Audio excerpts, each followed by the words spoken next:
The Baltic Sea anomaly. In 2011, a diving team came down to the bottom of the northern part of the Baltic Sea. They went on a treasure hunt, but what they came upon was a pretty weird object. When they took photos and showed them to others, many believed it was a sunken spaceship of another civilization. Other people thought that some natural causes formed the object, but the metals inside the structure definitely couldn't have been formed naturally. Now, some scientists even believe it was something that appeared way back in the Ice Age. Maybe it was even a meteorite that ended up trapped under ice back then. A maelstrom is a whirlpool, some sort of a powerful rotational current that forms when two currents collide and create a circular vortex. Even fearless Vikings were afraid of maelstroms because those were forces so powerful that they could sink large ships. These whirlpools remain dangerous even today, but luckily, not for big modern ships that are large enough to withstand the power of maelstroms. But a cruise ship that gets into a maelstrom usually faces massive waves that can rock even big vessels from side to side pretty intensely. A maelstrom can be so strong, it can turn into some sort of an underwater black hole. Yep, black holes are not only present in the cold expanse of space, you can find them here on our home planet too, swirling in the oceans. They're similar to those in space, since they're compacted so tightly that nothing they trap can escape. Underwater black holes often span up to 93 miles in diameter. And if you got into one of those, you probably wouldn't even know it. These black holes act like vortices, but because of their size, even professionals can hardly see their boundaries. Here's something relaxing. Next time you go to the beach, pay attention, and maybe you'll see an optical phenomenon called the green flash. You can see it shortly after sunset or right before sunrise. It occurs when the sun is almost completely below the horizon, while its rim, the upper one, is still visible. For just a second or two, that upper edge of the sun will appear green. It's because you're looking at the sun through thicker parts of the atmosphere as it's moving down in the sky. As it's dipping below the horizon, light refracts, or bends, in the atmosphere and gets dispersed. Wait for a clear day with no clouds or haze on the horizon to see this phenomenon better. You've been looking forward to a nice swim, only to realize that the water in the ocean is red? Better avoid going in. Florida is known for its red tides. It occurs when the concentration of specific microscopic algae is higher than normal. Thousands of species of algae in marine and fresh waters are mostly harmless to animals and humans. They even help us, since they're an important source of oxygen. But some, like the algae that makes the ocean red, can be extremely dangerous for marine animals, like sea turtles, fish, and seabirds. This kind can grow out of control and produce neurotoxins harmful to humans, especially those who have some respiratory issues. Such people should avoid red tide areas, especially when winds are strong enough to push the algae toward the shore. Volcanoes can spew poisonous gas, ash, and red-hot lava. Those are the most obvious dangers most of us already know about. But submarine volcanoes can be very tricky in their own way. Sometimes, when they're located in shallow waters, they reveal their presence by blasting debris of rock and steam high above the surface. Since submarine volcanoes are surrounded by an unlimited supply of water, they can behave differently from those on land. When they erupt, seawater gets into active submarine vents. Lava can be spreading across a shallow sea floor, or sometimes even flowing into the sea from land volcanoes. When in water, it may cool down so quickly that it shatters into rubble and sand. So, there are large amounts of volcanic debris left there. You know those popular black sand beaches in Hawaii? That's how they formed. Hot lava and powerful eruptions certainly don't sound safe, but submarine volcanoes in deeper waters are equally dangerous. Even though they're not necessarily erupting, they produce pockets of bubbles. These bubbles reduce the density of the surrounding waters, which can even sink ships. The worst thing is that when you look at the surface of the ocean, you can't understand something's wrong. But at the same time, tiny bubbles are there, causing ships to lose buoyancy, and with very little warning. A cross sea is a rare phenomenon, beautiful to observe, but also very dangerous. It's when you see square waves, which are more common in shallow parts of the ocean. That's something you can often see in France or on certain beaches of Tel Aviv, but it can also happen in many coastal areas across the world. A cross sea occurs when two wave patterns travel at oblique angles. They form this checkerboard-like pattern. It mostly happens when two swells meet, or when a swell pushes waves in one direction, while a strong wind pushes them in another. These square waves can be dangerous for swimmers and boaters. The waves produced by strong ocean currents can be pretty unpredictable and tall, sometimes up to almost 10 feet. This phenomenon is sometimes called white walls. These waves can be so powerful that they can turn over even big boats. If you fill a clear glass with some ocean water and take a closer look, you'll see it's full of very small particles. Seawater contains dissolved salts, fats, algae, proteins, detergents, and other bits of artificial and organic matter. If you shake that glass, you'll see tiny bubbles forming on its surface. That's how seafoam forms when waves and winds agitate the ocean. When you see thick seafoam, algal blooms might have caused it. When big blooms of algae fall apart in the sea, large amounts of that matter move in the direction of dry land. Most kinds of seafoam aren't dangerous to humans, but when blooms of algae fall apart, it can have a negative impact on both the environment and people. For example, when seafoam bubbles pop, the toxins they contain get released into the air, and they can irritate your eyes or cause some other health issues. You can see a tidal bore in the areas where a river empties into a sea or an ocean. It's a powerful tide that goes against the current and pushes up the river. A tidal bore falls into a category of something called the surge, which is a sudden change in depth. A tidal bore is a positive surge, which means it pushes up a river, making it much deeper. A negative surge is when the river suddenly becomes very shallow. You won't see tidal bores everywhere. The river must be fairly shallow with a narrow outlet to the sea. The place where the sea and the river meet must be flat and wide. Also, the area between low and high tide must be at least 20 feet across. Of course, there are some exceptions, like the Amazon River, the world's largest one. The mouth of the Amazon is not narrow, but the river experiences tidal bores. That's because its mouth is shallow and has many sandbars and low-lying islands. The tidal bore is so strong there that the river doesn't even have a delta. Its sediment goes directly into the Atlantic Ocean, where fast-moving currents take it away. A tidal bore is often unpredictable and can be extremely rough. In many cases, it changes the color of the river from greenish or blue to brown. It can damage vegetation or even tear trees out of the ground. So, recreation sports like kayaking and river surfing can be hazardous in these areas. Even if you just want to take a look at a tidal bore, be careful. Tidal waves can sweep over lookout points and drag whatever or whoever is there into the churning river. Now picture this. You're watching a volcano erupt, which is a scary view by itself. But suddenly, you notice ominous bright flashes lighting up the sky over the volcano. It takes the nightmarishness of the experience to a whole new level.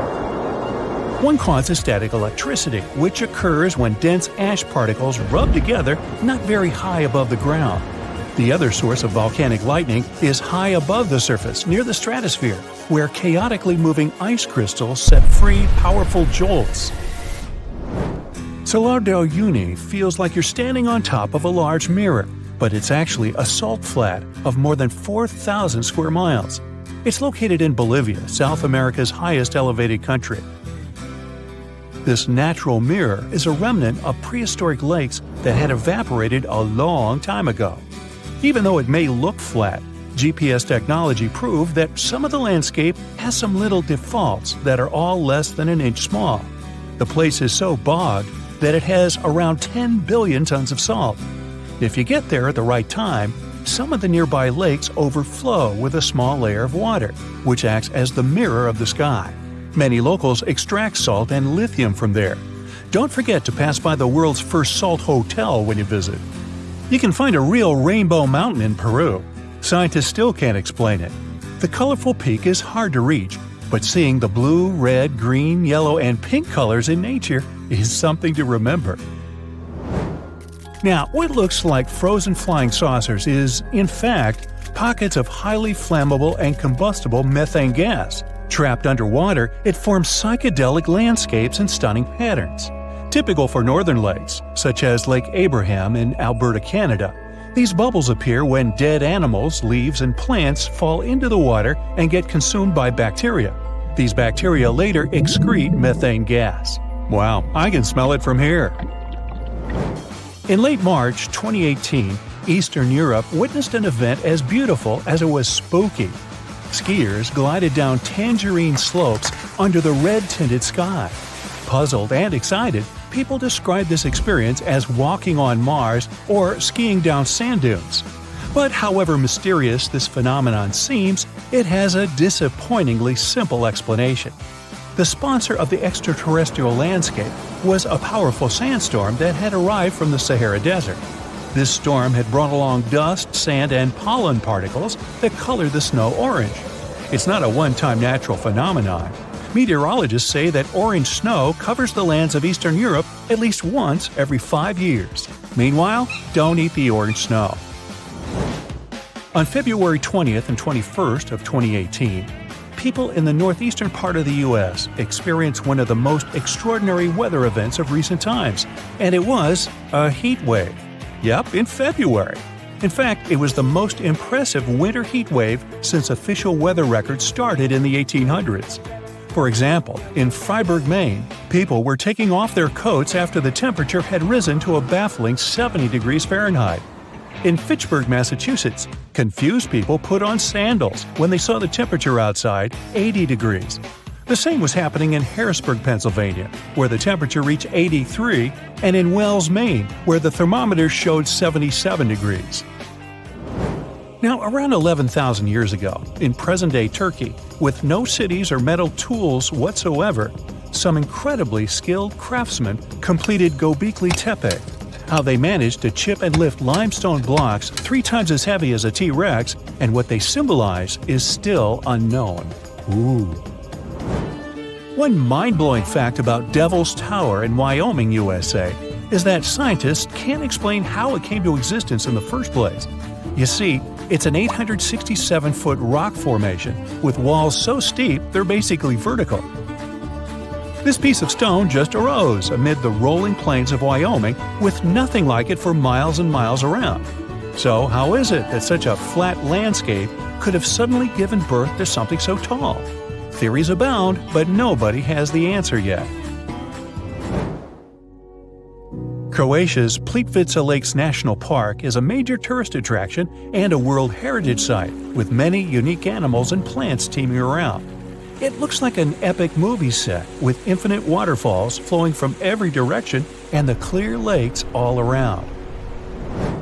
In the mid-1980s, a scuba diver discovered the Yonaguni Monument off the coast of Japan. Scientists are positive this collection of structures is thousands of years old, but they still can't decide if it's natural or man-made.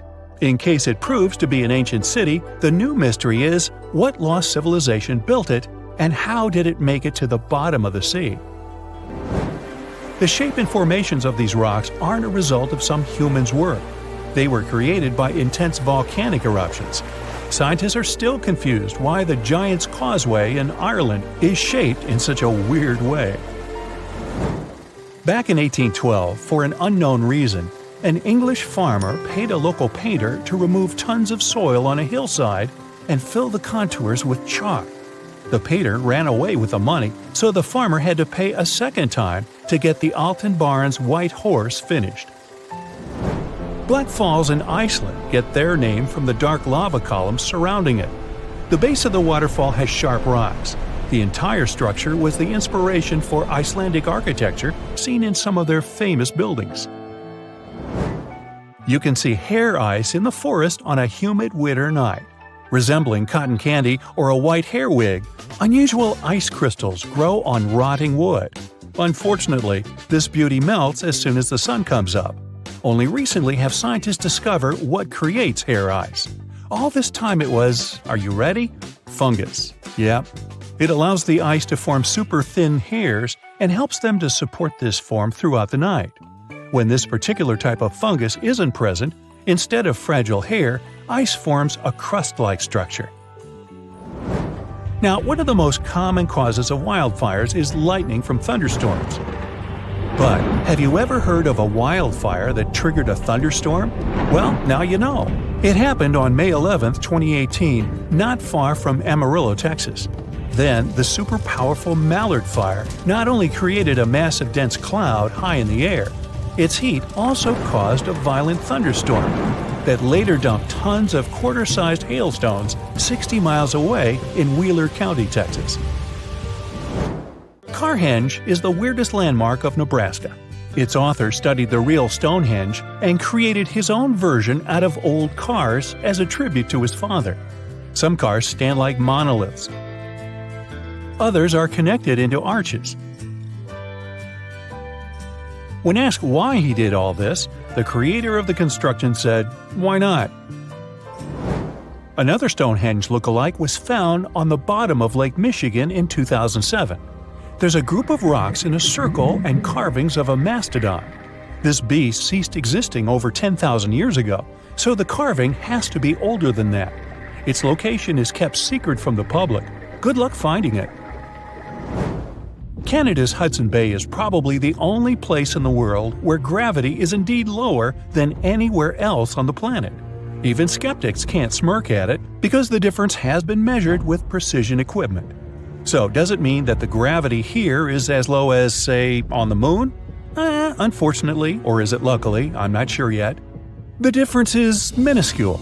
The exact value is 0.005 or 1/200%. You won't be able to feel it even if you try your hardest, but it's still there. Scientists say this anomaly exists because of the ice sheet that covered the area about 10,000 years ago. It compressed the rocks so much that they still can't fully recover, shifting the gravitational field in Hudson Bay. Sometime in the future, though, the gravity will return to normal in this area as well. In 2010, fossilized fish were uncovered 250 miles west of the Nile River, where the Sahara Desert was as arid as ever. This chance finding led scientists to believe there could have been a sea where the Sahara is now, so they conducted a geological survey of the area, and it yielded unexpected results. They found evidence of something huge under the sands, and it wasn't part of any sea at all. For several months, the research continued with GPS equipment on land, and later, when all the ground data was collected, scientists took a look at the area from a satellite. The view was astounding. It turned out there was an enormous basin underneath the desert, with another, smaller one nearby. Along the shores of these basins, ancient human settlements had been found previously, and now the researchers finally had the answer as to why exactly they had chosen those spots to live. There had been a lake of impressive proportions, over 42,000 square miles of fresh water in total, about half the size of Lake Michigan. Hey, ever heard of a fire rainbow? Yeah, me neither. How about a circumhorizontal arc? Didn't think so, but just so you know, they're one and the same thing. At first glance, it looks like a painting, or like a rainbow-colored splash in the sky. Despite the name, they have nothing in common with either fire or rain. This phenomenon happens on rare occasions when the sun shines through a particular type of ice cloud formation. The rainbow halos are just as unique. Again, a specific type of ice crystals in clouds needs to be present for the surface of the Earth to bend light from the sun into a perfect ring. The same thing can happen with moonlight.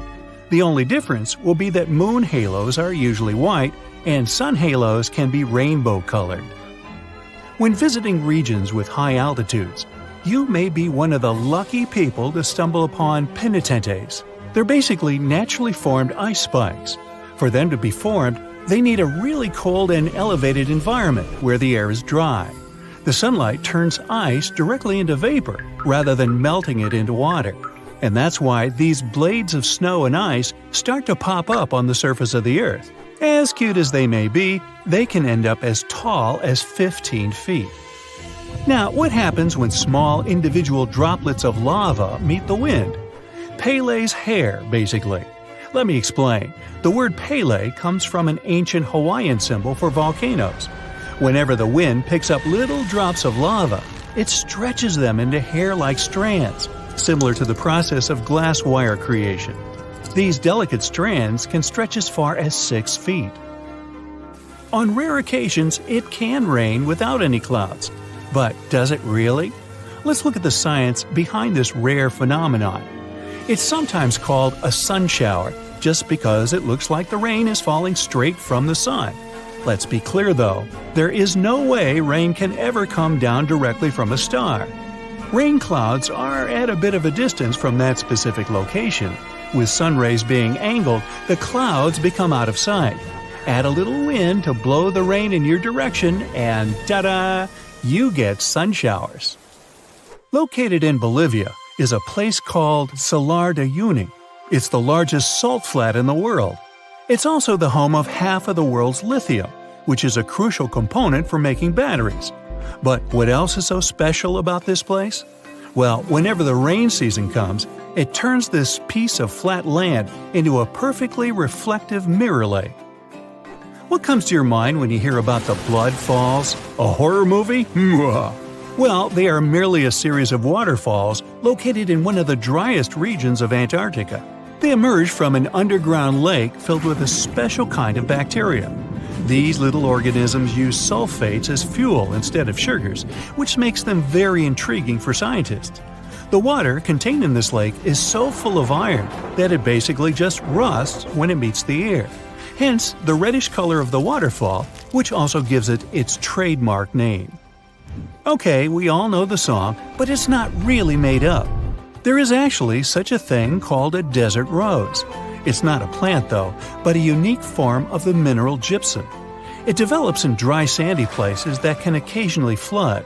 This constant switching between a wet and dry environment lets the gypsum crystals emerge between grains of sand, trapping them and forming a rose-like shape. Ever heard of the Eye of Sahara? Scientists are still trying to figure out how it was formed. You can only see it if you fly above it, but it's basically a naturally formed dome that dates back to approximately 100 million years ago. And no, I wasn't around then. It has a rough diameter of 25 miles and consists of a bunch of concentric rings. The biggest one, or the central area, measures about 19 miles in diameter. Astronauts were some of the first people to notice it, and it's been studied ever since. In fact, even to this day, when landing in Florida, they know they're almost home when they see the Eye of Sahara. One of the most beautifully colored trees in the world is located in the Philippines and Indonesia. It's called the rainbow eucalyptus. It got its name because of its bark that switches colors and peels away as the tree ages. The bright green bark is the youngest, as it contains a substance called chlorophyll, usually found in leaves. It then switches to purple and then to the color red. And finally, it turns brown as it grows and loses the chlorophyll. Now, don't be tricked into thinking that's a whole forest. It's one single tree. And no, it's not some sort of optical illusion either. Let me explain. Underneath that soil, there is a complex network of roots that connects around 47,000 tree-like shapes you see above the ground. It's called the quaking aspen. Some of these trees are among the oldest and largest organisms in the world. Now, here's a good destination for all travelers, or maybe not so good after all. The most lightning-stricken area in the world, according to recent data released by NASA, is Lake Maracaibo in Venezuela. Out of all the days in a year, 300 of them feature thunderstorms in this location. What makes this area so unique, though, that storms happen so often? Well, it's because where cool mountain air meets the warm, moist breeze and generates electricity over the lake. The eternal flame falls are located in upstate New York, near the Canadian border. In this region, there is a tiny waterfall with a big secret, a spark about 8 inches tall. Turns out there's a natural gas seep that provides fuel to the flame behind the waterfall. The waterfall provides enough coverage so that it stays lit pretty much every time. Hikers do enjoy to relight it if they see that it's been blown out. This phenomenon is actually quite common, but this one gained more popularity because it is younger than most. And it looks very good in pictures, let's be honest. I've heard of yellow sand, white sand, and even black sand here or there. But I've never heard of green beaches until now. Papacolia, also known as Green Sand Beach, is located in Hawaii and is one of the few beaches in the world that features green sand. The unique coloring comes from olivine rock that was formed when a nearby volcano erupted. Actually, in Hawaii, all the volcanoes are nearby. Move over green sands because some of the other beaches around the world can even glow at night, and it's completely natural. The culprit? A little thing called photoplankton, or microalgae as they're sometimes called. They're basically little plants that contain chlorophyll and need sunlight in order to live and grow. Most photoplankton kinds are able to float in the upper part of the ocean, where the sunlight can still reach them beneath the water. When the photoplankton gets agitated by the movement of waves and currents, they emit light, which looks like some glow during the night. These special microorganisms are found on beaches in a lot of places around the world, such as the Maldives, Puerto Rico, and the Everglades.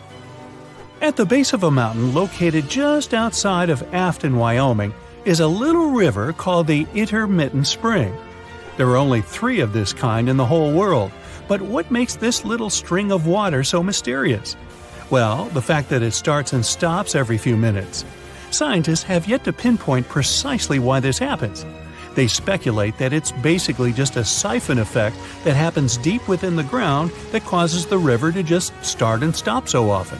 Should you ever be interested in checking it out, be sure to do so in the late summer, as that's when the intermittent spring is most active. Do you see the irony here? You can only see the spring in the summer? Okay, I'm done. A purple sunset.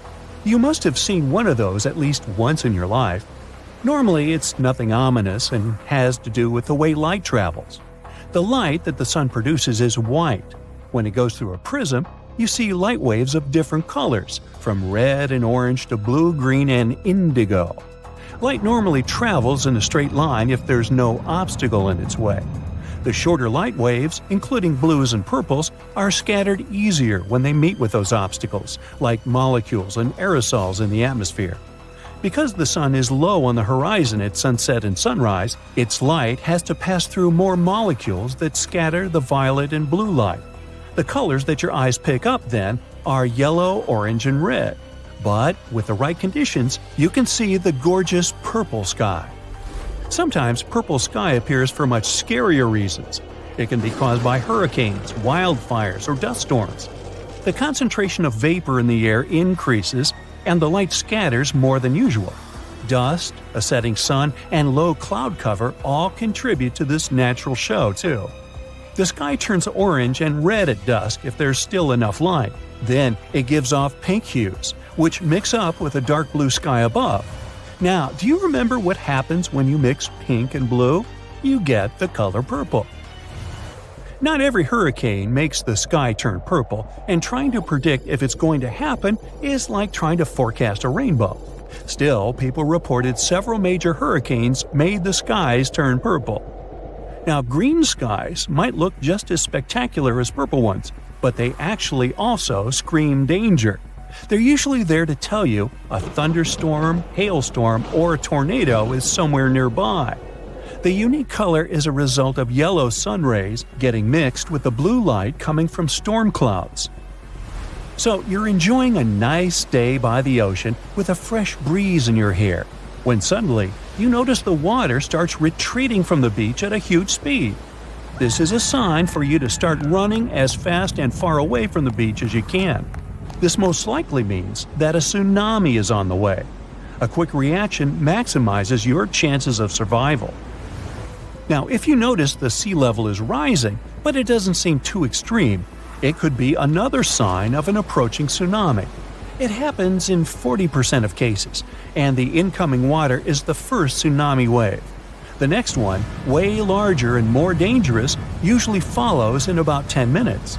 Another thing about tsunamis is that they like to arrive with some loud sounds. People describe them as thunder, the sound of a locomotive, a helicopter, or just a loud boom. Do you see a channel of choppy water on the beach? It's in your best interest to stay away from the water. There might be a rip current under the surface that can be extremely dangerous. Sometimes waves hit the shore in a weird way, which forms these rip currents. You might see a strange break in the waves, or an area with a different color than the rest of the water. Random bits of seaweed going in all directions is another rip current warning sign. If you happen to find yourself caught in a rip current, try to stay afloat, but don't try to go against the current. You'll only waste precious energy. Scream for help and try to float your way along the beach. Once you break out of the current, swim diagonally to the shore. The next time you spot conically shaped clouds in the sky, remember it's a good time to start looking for some shelter.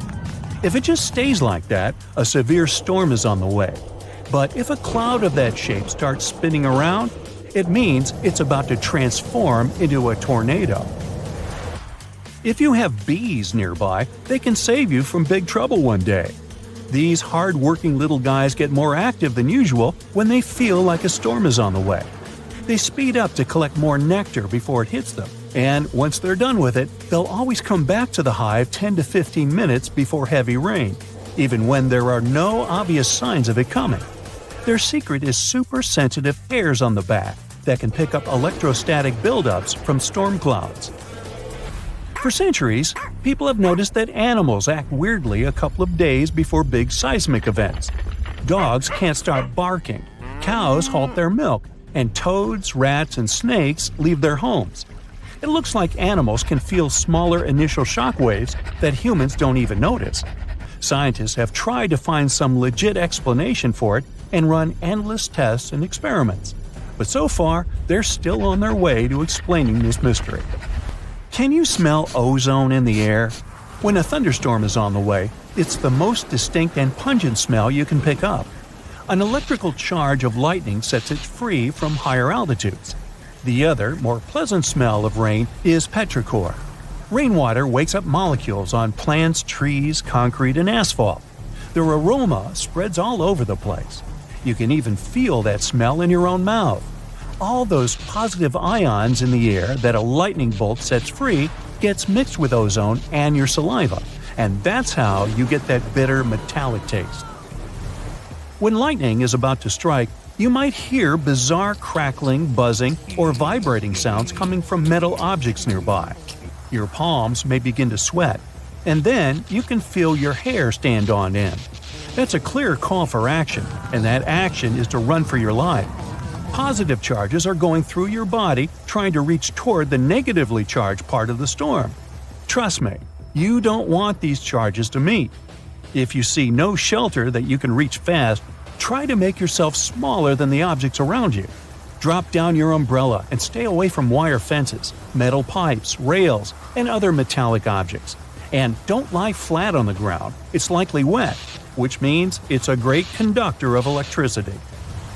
If you suddenly notice crevices in the asphalt next to your house, it could be a sinkhole warning sign. Inspect your house on the inside. Does that door begin to jam? Or maybe there's a gap where the walls meet the ceiling. Uneven kitchen cabinets and drawers, slanted floors, stairs that begin to slope, water leaking after every rain, and displaced moldings are all signs that a sinkhole is about to open. To find out if it's definitely a sinkhole and how dangerous it is, you gotta consult with an engineering company. If you find a sinkhole that's already there, you gotta stay away from the sinkhole area. Fence or rope it off to make it less dangerous for others. you'll need professional help to fix it. Some volcanoes scream when they're about to erupt. Small earthquakes, which often happen before, produce a hum. It's mostly non-audible to human ears, but sometimes it reaches a frequency that lets you hear it as a strange rumbling or hissing sound coming from the ground. This noise is known as a harmonic tremor. With some volcanoes, it's the sound of magma bubbles vibrating when they're going through crevices in the crust of the Earth. But it's not always like this. If scientists manage to understand what exactly causes these volcanic screams, they could create a limited early warning system for volcanic eruptions. If you're out in the wild, pay attention to the water in creeks, streams, and rivers. If its level is quickly falling, even if it's raining, this might be a sign of a nearing landslide. And if you hear a faint rumbling noise or unusual sounds, like boulders knocking together, it could mean debris is on its way to you. It's a sign to head to safety immediately, like right now. You're taking a stroll on a warm summer afternoon. The grass is green, the sun is in the sky, and suddenly, you feel yourself sinking. You begin to panic, but then immediately you bounce back up. You test your footing and jump slightly. The grass bounces with you, like a trampoline. This phenomenon is caused by soil liquefaction. Excess water from heavy rain or floods becomes trapped in the soil, causing it to be waterlogged. This makes the ground temporarily act like a giant waterbed. While it may be tempting to run and bounce on this springy grass, it's best to tread carefully. The grass could potentially break open, and if someone fell through, it would be incredibly tricky for them to get back out again. An erupting volcano is already a pretty terrifying sight, with clouds of dark smoke and flowing molten hot lava. What's even more terrifying is that they can produce lightning. Volcanic lightning is pretty hard to study, so scientists don't know exactly what causes it. A common theory is that during an eruption, the ash picks up so much friction that it creates a buildup of static electricity. This static electricity then triggers the volcanic lightning.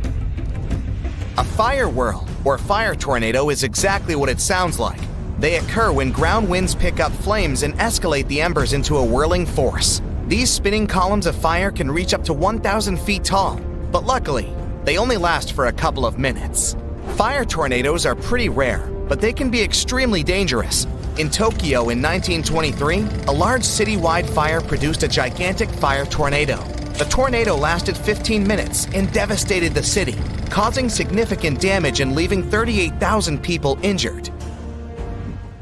On a cold and cloudless winter night, you might have been lucky enough to witness colorful beams of blue and orange light reaching up towards the sky. These are called light pillars. They occur when light is reflected from tiny ice crystals that float about in the atmosphere. These pillars are more common in cold, northern countries like Canada or Russia. We've all seen the colorful rainbow arches that the sun produces. It's much rarer to see a rainbow light up in the sky, produced by the moon. This is called a moonbow. It's bright and colorful like a rainbow and occurs when moonlight reflects off water droplets in the sky. Moonbows are incredibly rare and can only occur in specific conditions. The moon must be very low, the sky has to be dark, and rain must fall directly opposite from the moon to create this lunar rainbow. If you're taking a moonlit stroll along the beach at night, you might come across the strange phenomena of a bioluminescent beach. This occurs when a microorganism in the water called plankton are agitated by the movement of the waves and give off a bright blue color. These microorganisms tend to live in warmer waters, so you can find these luminescent beaches in places like the Maldives, Puerto Rico, and even Florida. In Antarctica, you'll find the famous Blood Falls. Blood red colored water pours out of the Taylor Glacier from an underground lake. Scientists originally believed that the striking color was caused by a microorganism similar to the luminescent beach's glowing plankton. But after further studies, it was discovered that the water has abnormally high levels of iron that oxidize and turn to rust the second they hit fresh air. In colder climates where lakes are frozen all year round, if you look pretty closely beneath the icy waters, you'll notice frozen bubbles trapped in the ice. These are small pockets of methane gas. Bacteria in the water feast on other organisms and digest them to produce methane. The methane turns into floating bubbles in the frozen water, trapped beneath layers of ice. Asperatus clouds are one of the rarest events in nature. This cloud formation consists of incredibly dark and storm-like waves of clouds. Although these clouds appear ominous and look like they carry a heavy storm, they usually dissipate without ever affecting the weather. These clouds most commonly appear in the Great Plains of the United States, but they haven't been observed since 2009. Despite being a famously harsh climate, the desert can produce some beautiful things, like desert roses. These are intricate rose-like formations of crystal clusters. The intense switch between dry and wet conditions forms the crystals and traps grains of sand within them to give them their signature color. From afar, you could easily mistake a waterspout as a large tornado traveling over a body of water. In reality, waterspouts are a type of funnel-shaped cloud. They are rotating columns of cloud-filled wind which often take on a darker color. Waterspouts are much weaker and smaller than tornadoes, and they aren't strong enough to suck anything into them. This phenomenon typically occurs in tropical climates, and they usually dissipate before reaching land. Lenticular clouds are flat clouds that lay on top of the other, looking like stacks of pancakes in the sky. They typically form in high altitudes where geographic features like mountains or tall buildings interrupt the airflow. Because of their unique shape, lenticular clouds have been suggested as an explanation for some UFO sightings. As our climate changes, new natural phenomena develop. One of these is exploding permafrost. The increasing temperature in Arctic zones is causing the permafrost to melt. Just like in frozen lakes, bubbles of methane gas are trapped in the permafrost. As the permafrost begins to melt, the gas is released. This results in large explosions in the ground, which leave behind massive holes. The first case of this was reported in 2013, and several more have been reported since. When you think of icebergs, you usually think of a large chunk of pristine white ice. But in Antarctica, you find icebergs striped with colors of green, blue, yellow, and more. The different colors are caused due to the ice forming in special conditions. Green typically appears when water that is rich in algae freezes. Blue stripes are more often freshly frozen water. Other colors are typically caused by sediments of debris picked up by the water as it freezes. Nacreous clouds are some of the rarest clouds on the planet. They typically occur at high altitudes and are only visible within 2 hours after sunset. The clouds appear beautiful as they display light waves of various colors. But don't be fooled. These clouds are actually a pretty dangerous sight. Nacreous clouds are incredibly destructive to our atmosphere. Their presence encourages the chemical reaction that breaks down our ozone layer. The ozone layer is an essential shield protecting us from the sun's harmful rays. The more depleted it is, the more at risk we are of global warming. The last place you might expect to find a natural fire is in the middle of a waterfall, but it's more common than you think. In upstate New York, in the middle of a small running waterfall is an eternal flame around 8 inches tall. Beneath the waterfall is a natural gas seep, a low pressure of gas that escapes from underground into the Earth's atmosphere. The small fire is sheltered enough by rocks from the waterfall's spray to stay lit permanently. Typically, green sand isn't what you'd imagine when you think of tropical beaches, but in Hawaii and other volcanic islands around the globe, you'll find beaches covered with dark green sand. This remarkable color is due to the erosion of olivine, a type of rock formed by nearby volcanic eruptions. Over the years, the rock slowly withers into sand and washes onto the shore, resulting in these strange colored beaches. Penitentes are fields of ice spikes, formed in high altitudes. These occur when sunlight beams directly onto ice, turning it into water vapor rather than melting them. The sunbeams vaporize small dimples in the snow surface, resulting in sharp crystal-like formations. The spike can grow as tall as 15 feet. Mammatus clouds are some of the most unusual and distinctive formations of clouds. The clouds can extend over hundreds of miles and appear like the sky has been blanketed with cotton balls.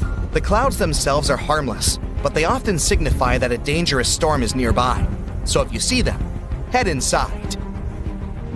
A green flash sunset is a rare phenomenon that occurs briefly at sunset or sunrise, when the sun is almost entirely out of the sky. In the right conditions, onlookers can witness a distinct green flash, making the sun appear bright green. This is caused by sunlight reflecting off the Earth's atmosphere, causing the light to refract into different colors. The sun appears green, but really, it's just an optical illusion. Salar de Uyuni feels like you're standing on top of a large mirror, but it's actually a salt flat of more than 4,000 square miles. It's located in Bolivia, South America's highest elevated country. This natural mirror is a remnant of prehistoric lakes that had evaporated a long time ago. Even though it may look flat, GPS technology proved that some of the landscape has some little defaults that are all less than an inch small. The place is so bogged that it has around 10 billion tons of salt.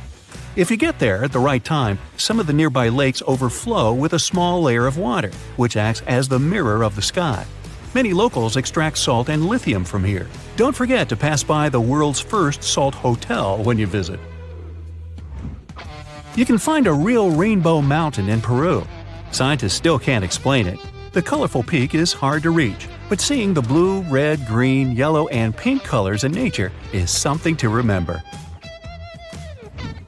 Baratara Gorge Waterfall has 3 natural bridges for anyone to walk across, take awesome pictures, and even have picnics. The waterfall is a result of limestone erosion that's been going on for millions of years, even though it looks like someone punched a hole right in the middle. It's located in the village of Tanurine, which is just 2 hours away from the capital, Beirut. The Dead Sea has a high concentration of salt and minerals compared to other seas, even though it's technically a lake. Swimming is almost impossible, but people go there for the natural chemicals for the body.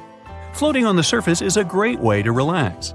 This ancient body of water got its name because no macroscopic organisms can live there, since it's 9.6 times saltier than oceans. Only a few bacteria and fungi can be found enjoying the salt.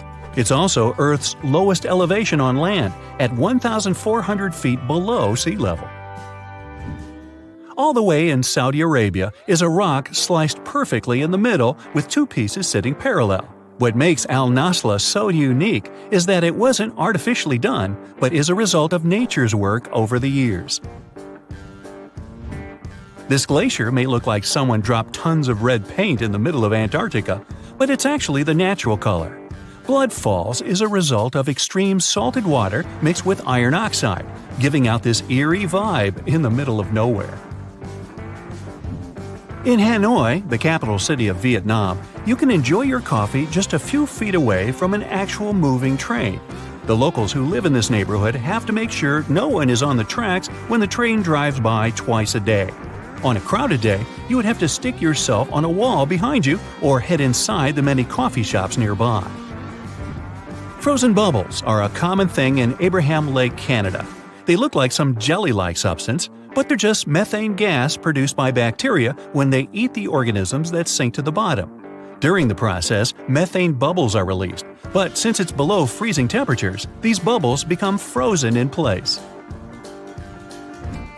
Australia is home to a unique horizontal waterfall on the coast of the Kimberley region. It's really just a fast tidal flow moving through 2 narrow aligned rocks. The tides can rise 30 feet. The falls reverse whenever the tide changes. Also down under is the biggest single rock in the world. It's so big that it even looks like a large hill. It has a circumference of 6 miles and is 1,100 feet high. The edges are eroded since the rock has been around forever. Antelope Canyon in Arizona, also known as the place where water runs through rock, has 2 sections of slotted canyons. Throughout the years, the water running through sandstone has created picturesque formations like no other. In the Philippines, you can swim in some of the most crystal-clear waters and discover an underwater world below you in the province of Palawan. The municipality of Coron has white sandy beaches with many small boats riding through the many amazing sceneries. Tristan da Cunha is a small volcanic archipelago in the Atlantic with the only neighboring cities of Buenos Aires, Argentina, and Cape Town, South Africa. It takes 7 days by ship to get to this unique place.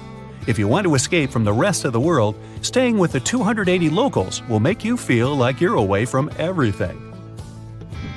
An island even more isolated than Tristan da Cunha is Pitcairn Island.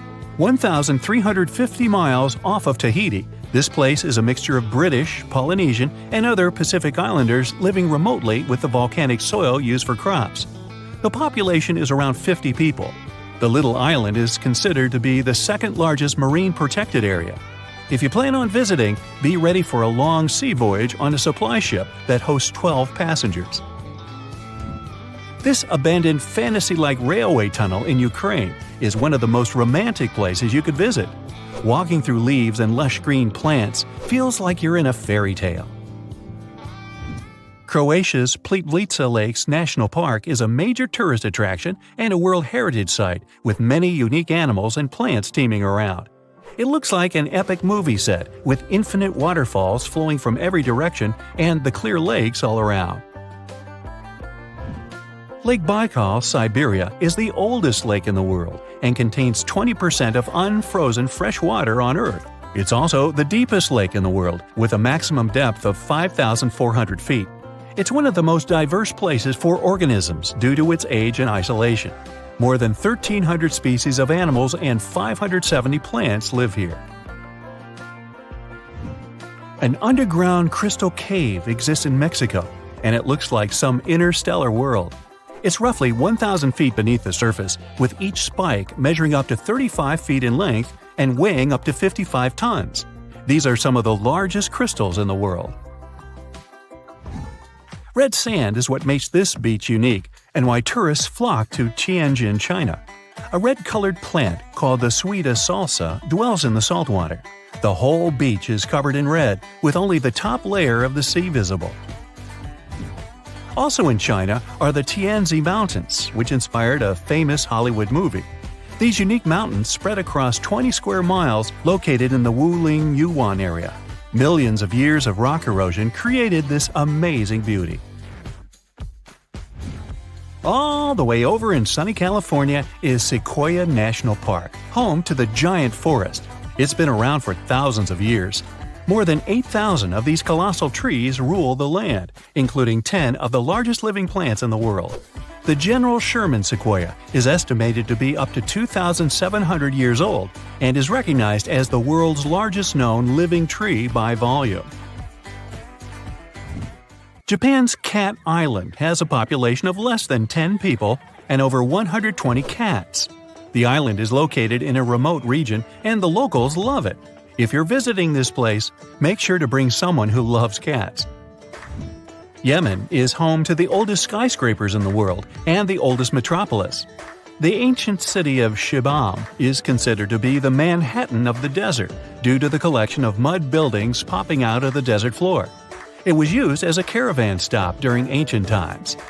These mud brick buildings are 7 stories high and were built out of fertile soil, hay, and water that were made into bricks and left to bake under the sun for days. The ground floors were used for keeping livestock and grains, and the upper levels were places for socializing and catching good views. The chemical composition of the ancient hot springs in Pamukkale, Turkey, makes the water pouring over the edge look magical. They're not only good for cleansing your body, but the mind too. The shape and formation of these rocks aren't a result of some human's work. They were created by intense volcanic eruptions. Scientists are still confused why the Giant's Causeway in Ireland is shaped in such a weird way. Socotra is an alien-like island off the coast of Yemen in the Indian Ocean, with one of the most unique trees ever seen. It's called the dragon tree, and it can only be found on this amazing island. In 2008, it was labeled as a World Heritage Site. Black Falls in Iceland gets its name from the dark lava columns surrounding it. The base of the waterfall has sharp rocks. The entire structure was the inspiration for Icelandic architecture seen in some of their famous buildings.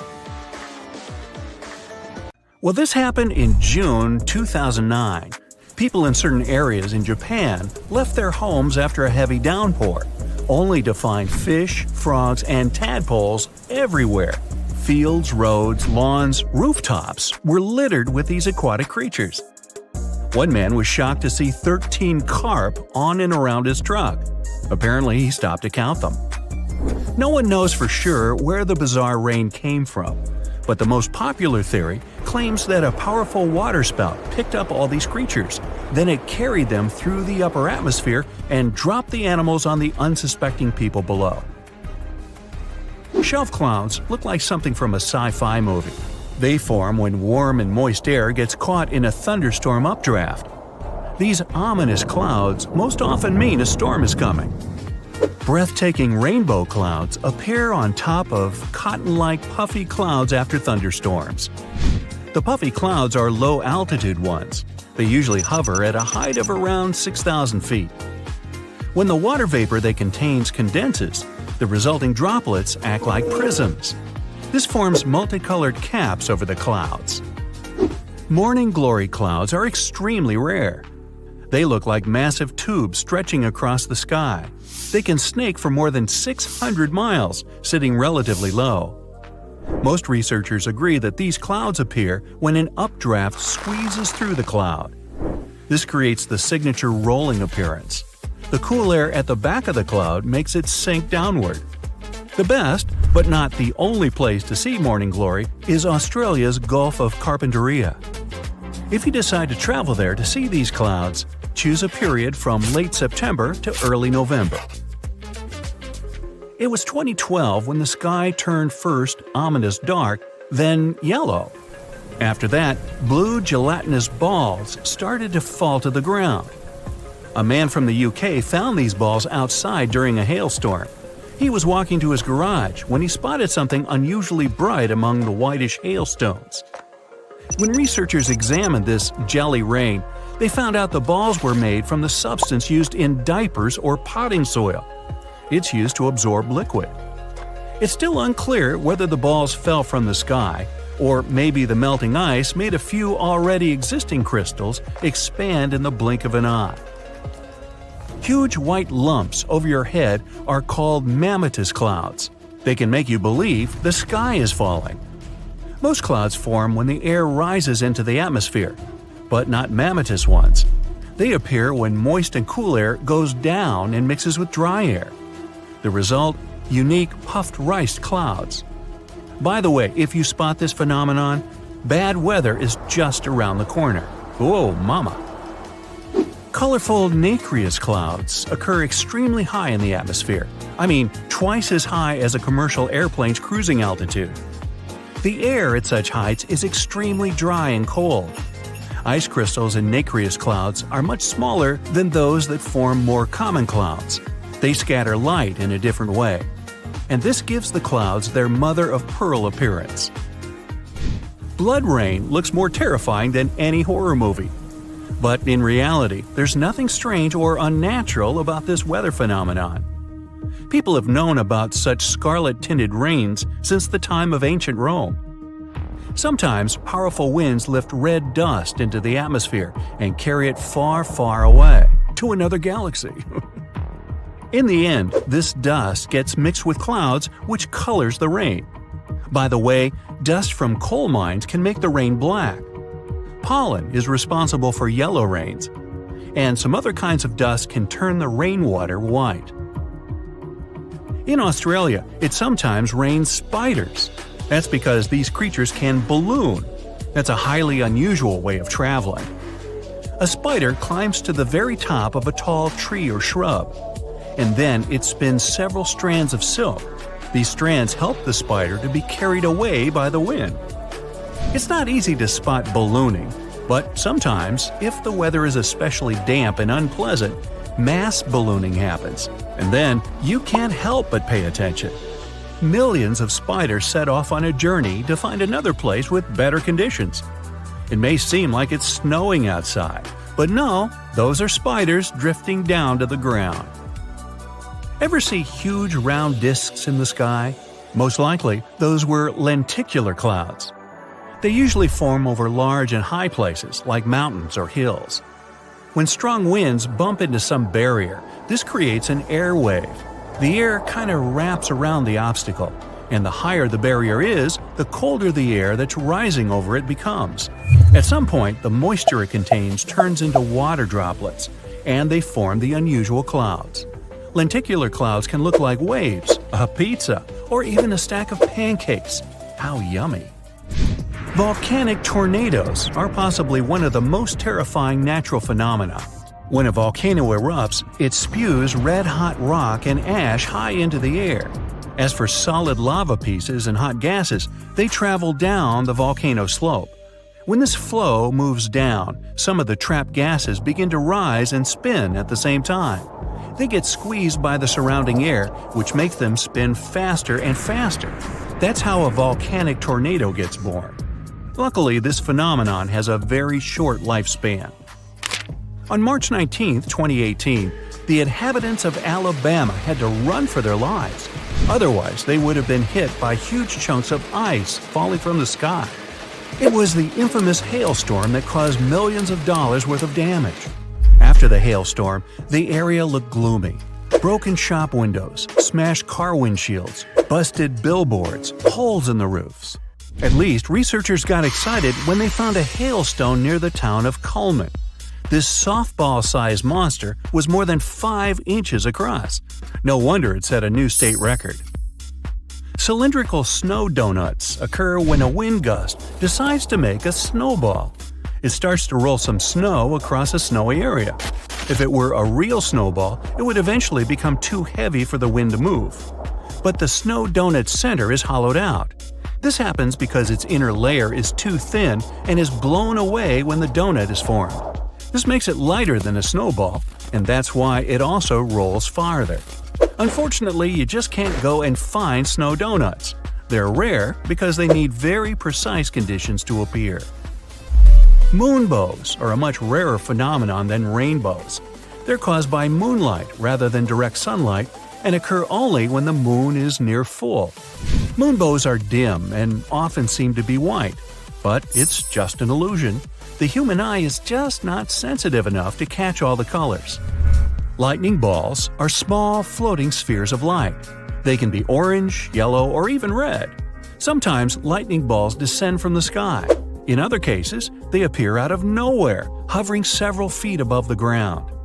They don't emit any heat or produce very little sound. Lightning balls can bounce off objects. If they come across something electrical, like a TV, they usually disappear with a quiet pop, leaving behind the smell of sulfur. But lightning balls can also start fires or explode. Scientists believe lightning balls might be connected with thunderstorms, but there's no solid proof yet. Fog bows are almost white, pale blue on the inside, and faint red on the outside. You have higher chances of seeing a fog bow over the cold sea or ocean when warm air comes into contact with much colder air. This phenomenon also occurs when the sun is bright, and the fog is thin enough for the light to get through. Pele's hair is thin lava threads. They look golden and pretty, but don't even think about picking them up. Yeah, they can harm you. The wind sometimes catches small droplets of lava coming from active volcanoes. These droplets get carried miles away from the vent. They get stretched into super thin glass wires, also called hair lava. Some strands can be as long as 6 feet. In March 2018, those who looked up in the sky in northern Nevada saw one of the rarest and most bizarre clouds ever. It was a horseshoe cloud. Such a vortex happens when a flat cloud travels over a column of warm, rising air. This air not only gives the cloud its impressive shape, but also adds some spin to its movement. But you've got to be quick. Horseshoe clouds are very fleeting and usually last for only several minutes. Frost flowers bloom on young sea ice in the Arctic Ocean or on thin lake ice. They're fragile and delicate ice crystals. These structures grow during temperature changes. They draw moisture from the ice surface and rise, capturing bacteria and salt. You can find frost flowers in Antarctica too. But wherever these crystals grow, people know disappointingly very little about them. Still, they're awfully pretty. Now, have you ever wondered about the longest time it rained nonstop? Even an hour of rain could be a big deal if you're hanging out in a dry spot like the Atacama Desert in South America. It can set a record for that place.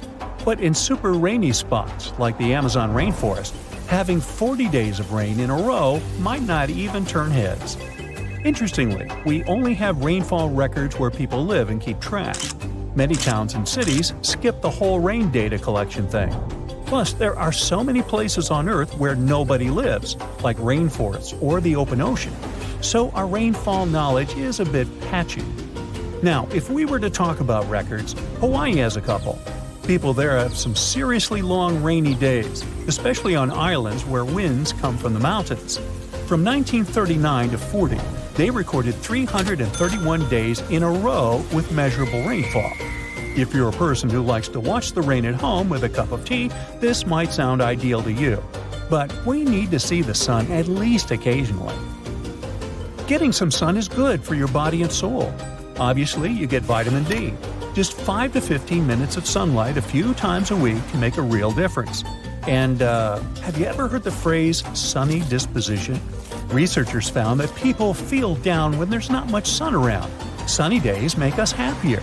Sunshine boosts your serotonin, which fights off bad moods. That sunny serotonin isn't just for your mood, it also helps you sleep. And it's also a heart assistant. When the sun hits your skin, your body releases something called nitric oxide, which chills out your blood pressure. Healthy blood pressure means a healthier heart.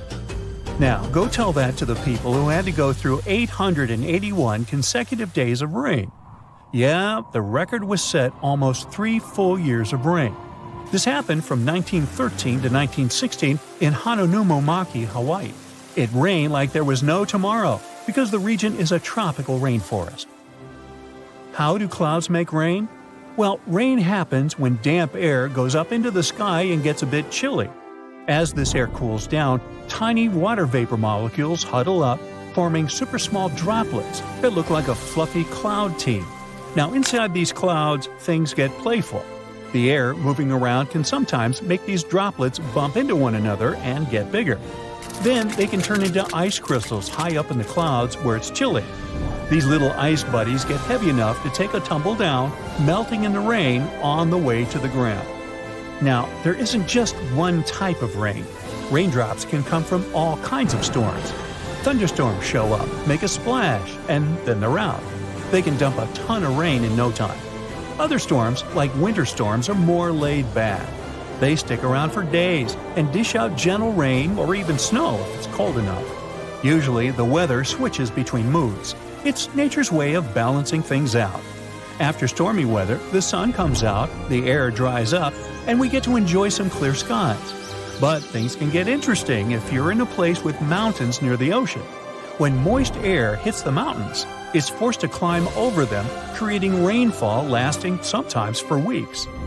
What if I told you there was a time on Earth when rain fell continuously for 2 million years and completely reshaped the planet's destiny? At the end of the Permian era, around 234 million years ago, I wasn't around then, but I read about it, the Triassic period began, marked by the onset of an extended period of rainfall. This phenomenon is now called the Carnian pluvial event. Well, that's what they decided to call it. Recent studies, supported by evidence, suggest that it didn't reshape the planet in that sense, and that it was triggered by coal combustion. The rain wasn't continuous either, so we just debunked a myth here. Woohoo! Next, we have columnar jointing. This is the fancy term for groove patterns that form in lava flows, sills, dikes, and other rocky stuff. These lava creations come in all shapes and sizes. Most are seen as straight, parallel columns. Some have curves and varying widths. They can be as high as 1,181 inches. I'll save you the math. It's roughly 98 feet. The columns are formed by pressure and the cooling process. As lava becomes cooler, it shrinks and forms cracks. Once a crack starts, the lava moves around. These cracks expand to the surface of the flow. Water sneaks into the cooling lava, making it chill down fast starting from the surface, leaving its mark in those patterns. Devil's Postpile in California is a must-visit place if you want to see columnar jointing. But hey, they're found all around the world. Let's raise our heads to the sky to see something magical. Fire rainbows, also known as circumhorizontal arcs, look like flames dancing above the clouds. To see these eye-catching arcs, you need a special cloud type called cirrus clouds and the sun at least 58 degrees high in the sky. It's a VIP collaboration between sunlight and clouds. Let's break it down further. Take London, for instance. It's around 51 degrees north. Now, sorry Londoners, no fire rainbows for you. Now we move to deep waters to see underwater crop circles. These are giant circular patterns found in 1995 near the shores of southern Japan. Locals were baffled. They dubbed them mystery circles, as if the ocean had a secret talent for sand art. The mystery was solved in 2011. The unlikely artist turned out to be a tiny pufferfish, just 5 inches long. The researchers found out that males were on a mission, spending a solid 7 to 9 days building their circles by swimming in and out and using their fins to carve valleys into the sandy floor. They decorate the peaks of their creations with bits of shells and corals, turning their sandy canvases into masterpieces. Okay, they don't do it for the sake of art. The curious circles have a purpose. The sandy center of the circle serves as a nest. Male swimming moves mix things up, getting sand particles just where they need to be. When a lady pufferfish swims by, the male twirls and dances, swirling sand around. If she is impressed and thinks he is the one, she lays her eggs in the sandy heart of the circle. There you go, another happy ending. Now let's look at frost flowers. You might have seen thin sheets of ice that look like delicate petals and sometimes pop up from the stems of plants. The ice is about as thick as a credit card. It forms when the weather is cold outside. The soil is damp but not frozen, as well as plant stems. Not all plants produce these frost flowers, and the conditions must be just right. Here's how it happens. The water inside a plant stem gets pulled up from the ground. When it freezes, it expands and cracks the stem vertically. As it hits the chilly air, it turns into ice.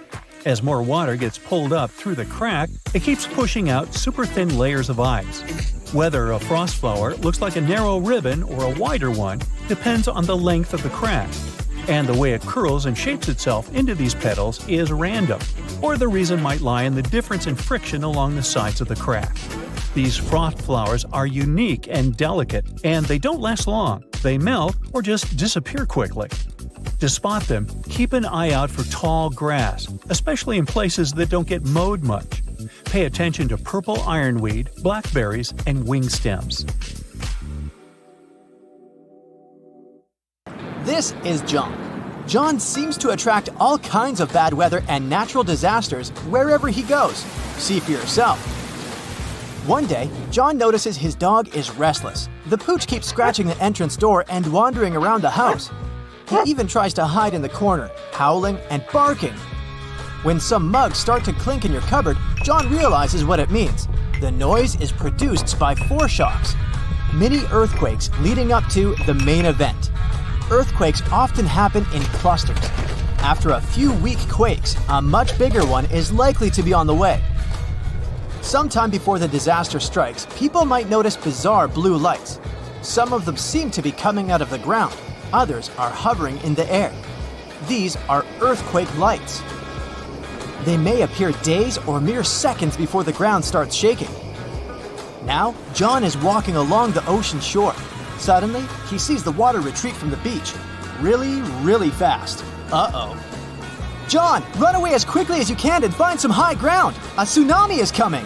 And your life might depend on how fast you react.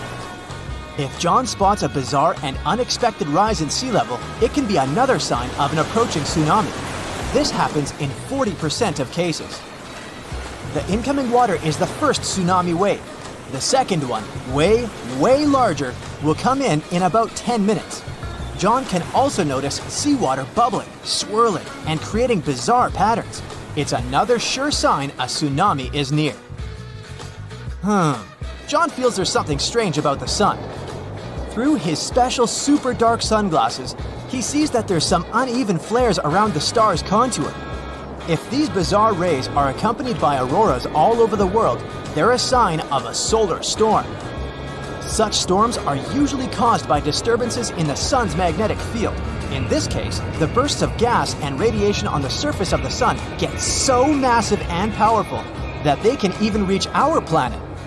Luckily, solar storms aren't really dangerous for people, but they can mess with electricity and even cause blackouts. The sky over John's head is darkening and turning ominously green. Something hits him on the forehead. Ouch! He picks up the offending object. It's a hailstone, but it's not that cold outside, and it's not raining. Soon, he hears some noise. It's approaching rapidly and turns into a loud roar. It sounds as if a freight train is moving towards him, but it's not a train. It's a tornado. The funnel isn't visible behind a cloud of debris, but John can't mistake this rotating column of air for anything else. Are you on the road, John? Then get as far away from your car as you can. Fast! Find a ditch, lie down in it, and cover your head. Oh, you're inside? Then get away from the windows and hide underground if possible. And please, John, be very careful if you spot some conically shaped clouds. Those mean severe storms. And if you notice that such a cloud starts spinning around, immediately search for shelter. The cloud is transitioning into a tornado right in front of your eyes. On the bright side, John should only worry about warm conical clouds. Cold ones are totally harmless. The only problem is to figure out the temperature of the cloud he sees. Duh! Ah, look. John just spotted some weirdly shaped trees. They look like the letter J and grow on a slope. It means the ground under John's feet is likely to be unstable. If he keeps wandering around, it can cause a bad landslide. Square waves appear when two different wave patterns crash into each other. This phenomenon does look kinda awesome. No, don't go into the water, John. Keep watching it from the shore. Cross currents in that spot can easily pull even a skilled swimmer under the surface. John keeps walking along the shore. At one point, he sees wild, choppy waves carrying ocean debris and seaweed. This time, he stays out of the water. He knows it can be a sign of a strong rip current. It can carry a swimmer far away into the ocean. How about a walk in the park? John likes this idea. The sun is shining and the sky is so blue and beautiful. Suddenly, he spots a rapidly growing vertical cloud. At first, it looks bright white. But as it approaches, alarmingly fast, it becomes dense and inky. The sky is darkening. It's getting windy. That's when the guy notices that his hair stands on end. It's his cue that he's about to get hit by lightning. At this very moment, positive charges are rising through his body. They're reaching towards the negatively charged part of the storm. If he doesn't react fast, these charges will meet. There's nowhere to hide, so John should crouch down and try to make himself smaller than the objects around him. Oh no, John, don't lie down on the ground. It may be damp and thus a great conductor of electricity. There are other signs that scream danger during a lightning storm. John's palms may begin to sweat. He might hear bizarre crackling and buzzing sounds coming from metal objects nearby. His skin can start tingling. There might be a strange metallic taste in his mouth. Plus, John is likely to smell chlorine. That's how ozone smells.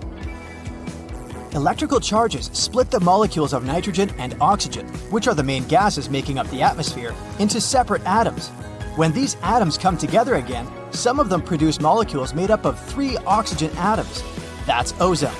We can smell it during a thunderstorm because downdrafts bring this gas from high altitudes to your level. Some bugs can feel a storm coming. They get ready for a natural disaster by freezing. So, when John notices that insects around him look drowsy, he knows to get ready. Oh, and bees can predict heavy rainstorms. These critters begin to work much harder the day before it starts raining. While walking next to the river during a period of heavy rains, John hears a roaring sound. He feels paralyzed with fear. It's likely to be a flash flood moving in his direction. Indeed, he soon sees debris coming down with the flow. The water is rapidly changing its color, becoming muddier and darker. Flash floods are very, very dangerous. Take care of your safety immediately, John. Another day, John sees a spectacular wall cloud. It seems to be stretching for up to 5 miles. In the best case scenario, it's just a severe storm coming. But if the wall cloud begins to move in a circle, it's a sure sign of a tornado. John is walking across a snowfield in the mountains, listening to the sounds the ice under his feet makes. The noise is kinda hollow. Quickly check whether there are cracks around your footprints, John. If so, the chances are an avalanche is about to happen. Soon, John sees an avalanche moving in his direction. He does his best to get off the slope. In most cases, he could probably outrun it by heading downhill and then veering sideways, but not this time. He realizes he doesn't have enough time and heads for the nearest tree. If John keeps holding on to it really tightly, the avalanche might not pull him along. But if this doesn't work, he should try to swim up to the snow's surface while the avalanche is still moving. On a pretty nice summer evening, John notices leaves with soft stems droop all of a sudden. It might be because of an upcoming storm. Right before extreme weather arrives, the air usually becomes more humid. Leaves also get damp and heavy, and the wind easily flips them over. John lives in a pretty old house and is used to having cracks in the interior walls, but one day, he notices that some of them have widened, and look, there are a few new ones. It's an alarm bell. He lives in an area with loads of limestone, so new cracks can mean a sinkhole is about to open next to his house. John is hurrying home, trying not to waste time admiring shelf clouds. They look like something from a sci-fi movie. They form when warm and moist air gets caught in a thunderstorm updraft, and these ominous clouds most often mean a storm is coming. Sure, some people say interacting with animals is good for our health. I'm sorry to break it to you, but it really doesn't apply to all creatures. Just to be sure you're safe, let's take a look at some you should steer clear of, especially their kisses. Not that you'd like touching worms anytime soon, but do stay away from ribbon worms. They're easy to spot because these long, thin creatures are often brightly colored. You'll see some of them in oceans, while other species can also live on land. Ribbon worms have a unique feature called a proboscis, which is a long, thin tube that they use to capture and eat their prey. They're often very flexible and can stretch out to catch their food or wrap around objects. Some ribbon worms are also venomous, often sneaking harmful substances into their prey. More so, they can also secrete a slime that can be irritating to the skin. Let's also look at the cone snail for a bit. This one lives in the ocean, usually in warm and shallow waters near coral reefs. It can be found in many different colors and patterns, and uses its long pointed shell to hide and protect itself. It also has a long pointed tongue, which can be quite dangerous. It's called a radula, and the snail uses it to catch its prey. Inside its tongue, there are tiny sharp teeth. When the cone snail sees a fish or other small animal, it shoots out its tongue and injects its harpoons into its prey. These harpoons are covered in venom, which can make the prey very sick. The venom can also be harmful to humans, so it's important to be careful around cone snails. Humans and lampreys have had quite a complicated relationship over the years. In case you haven't heard of them, they are eel-like fish that are known for this unusual feature: tube-shaped mouths with scary teeth. They are parasites that attach themselves to other fish and feed on their blood and tissues. You'll find them in both fresh and salt water. Despite the terrifying way they look, people have eaten them for a long time. Some rich and powerful people in the past, like kings and emperors, enjoyed having them for dinner as a delicacy. There's even a story about a king who ate so many lampreys that he eventually kicked the proverbial bucket. Tasty as they may seem for some, they are quite dangerous. They can cause trouble for people because they can attach themselves to the skin and use their sharp teeth to feed on their host's blood and tissue. This is what earned it the nickname vampire fish. Lampreys can cause severe damage to their host because of things like infection or loss of blood. More so, the wounds they cause can be difficult to heal and may leave scarring. Lampreys may not be your dream fish, but they do look like beauty pageant contestants next to the hagfish. A hagfish is also a slimy, eel-like fish that lives in the ocean. It has a long, slippery body and no scales.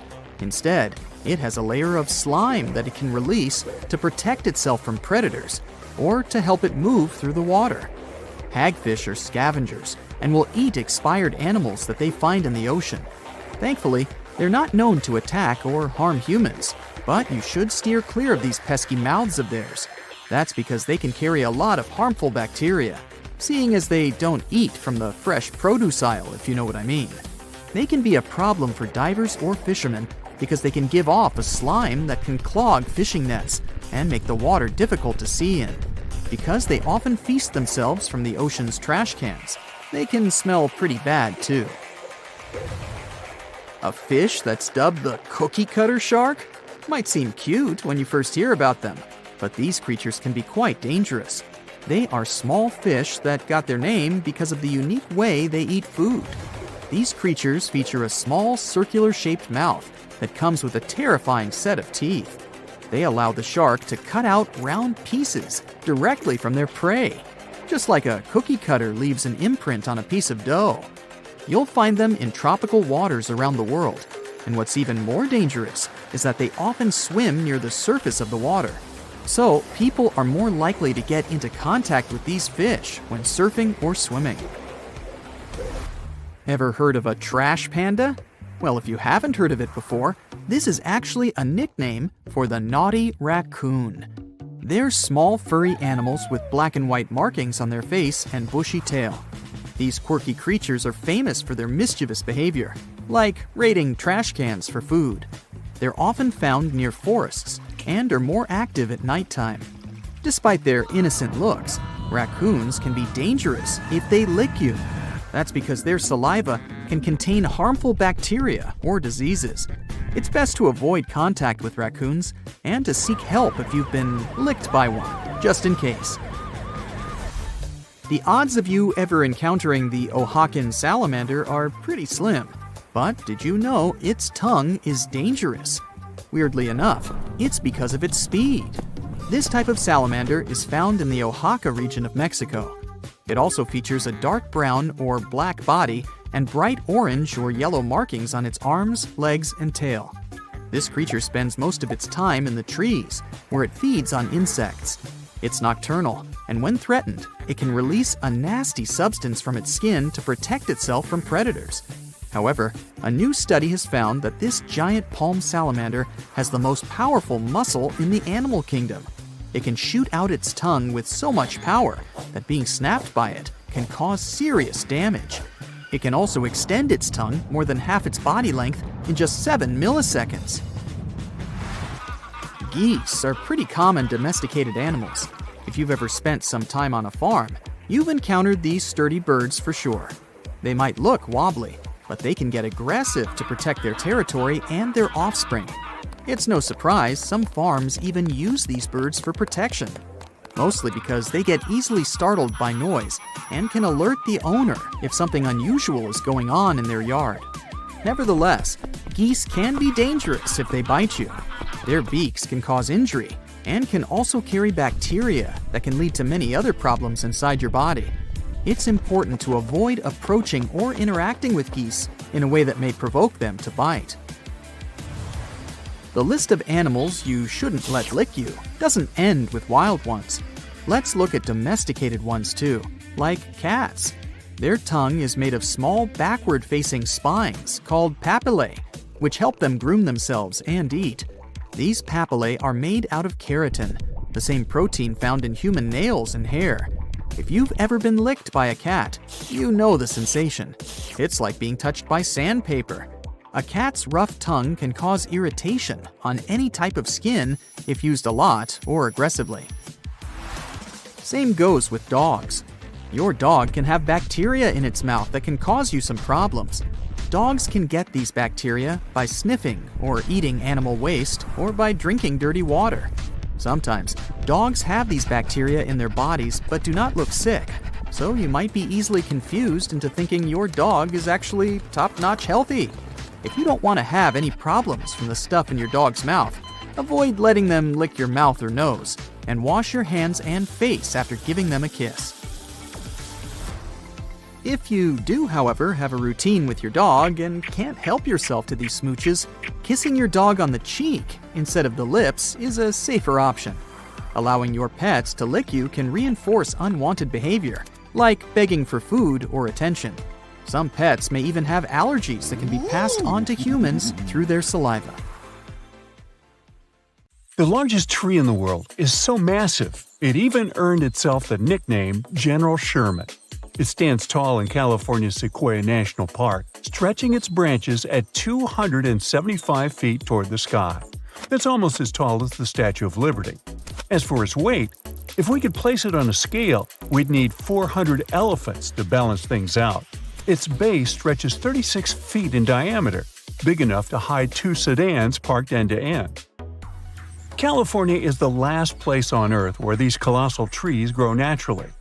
During the Ice Age, they flourished across North America and Europe, but as the glaciers retreated, so did the sequoias. Today, they thrive along the western slope of the Sierra Nevada range, relying on the melting glacier caps to quench their thirst.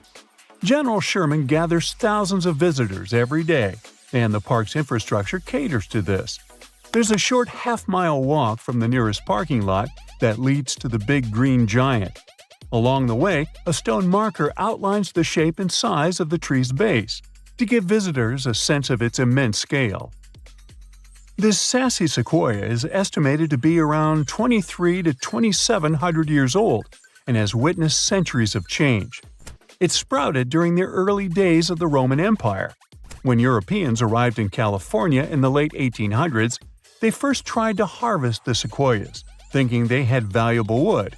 However, the sheer effort required to take down these giants was enormous for those days. They also soon figured out that this type of wood was a bit more brittle than expected, so they let these trees off the hook. As for its name, the tree shares it with General William Tecumseh Sherman, a 19th century famous American public servant. Not far from General Sherman stands the world's second largest tree, named General Grant.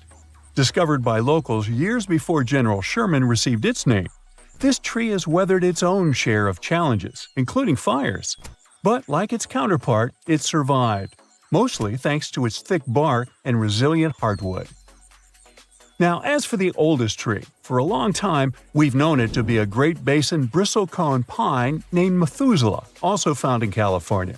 It's been around for more than 4,800 years, way before the Egyptians built the pyramids of Giza. This tree's location is a bit of a secret to keep it safe from harm. Now, Methuselah and its friends grow way up high in California, Nevada, and Utah, where it's tough to survive. The place is cold with dry soil and fierce winds, but these strong timbers have figured out how to thrive, getting their nutrients from the hard, rocky ground up in the mountains. Their branches are twisted and gnarled because of the winds blowing in all directions as they reach maturity. It does make their appearance a bit messy, but it's an added layer of resistance for those trees during powerful storms. Their roots only feed the branches right above them, so if one part of the tree's roots fades away, only that part of the tree will be affected. Now, there's a new contender, however, for the same title of the oldest tree. In Chile, there's a Patagonian cypress called Gran Abuelo, which means great-grandfather in Spanish. It might even be older than Methuselah by about 500 years. This would mean this tree has seen people roaming around during the Bronze Age. To figure out a tree's age, we generally need to look inside its bark and count its rings. For the Gran Abuelo, though, scientists use complex math to estimate how old it is. Some experts aren't convinced by this method just yet. No matter which tree is older, both Methuselah and the Gran Abuelo have seen a lot of changes in their long lives. Each ring in their trunks holds info about the weather from the year it grew.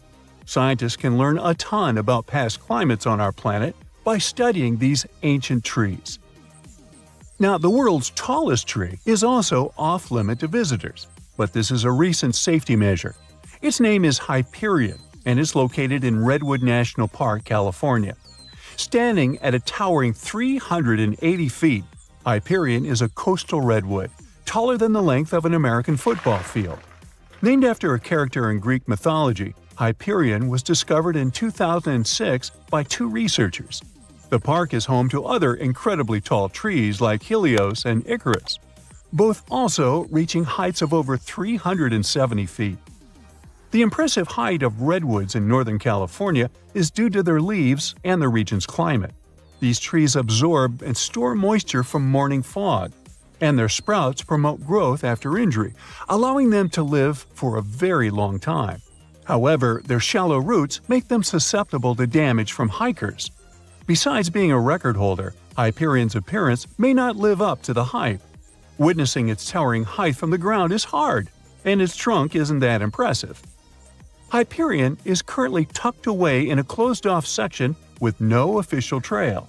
But despite this, many tree enthusiasts have trampled through over the years, harming the habitat leading up to it. Trash has also been found along the way in the past.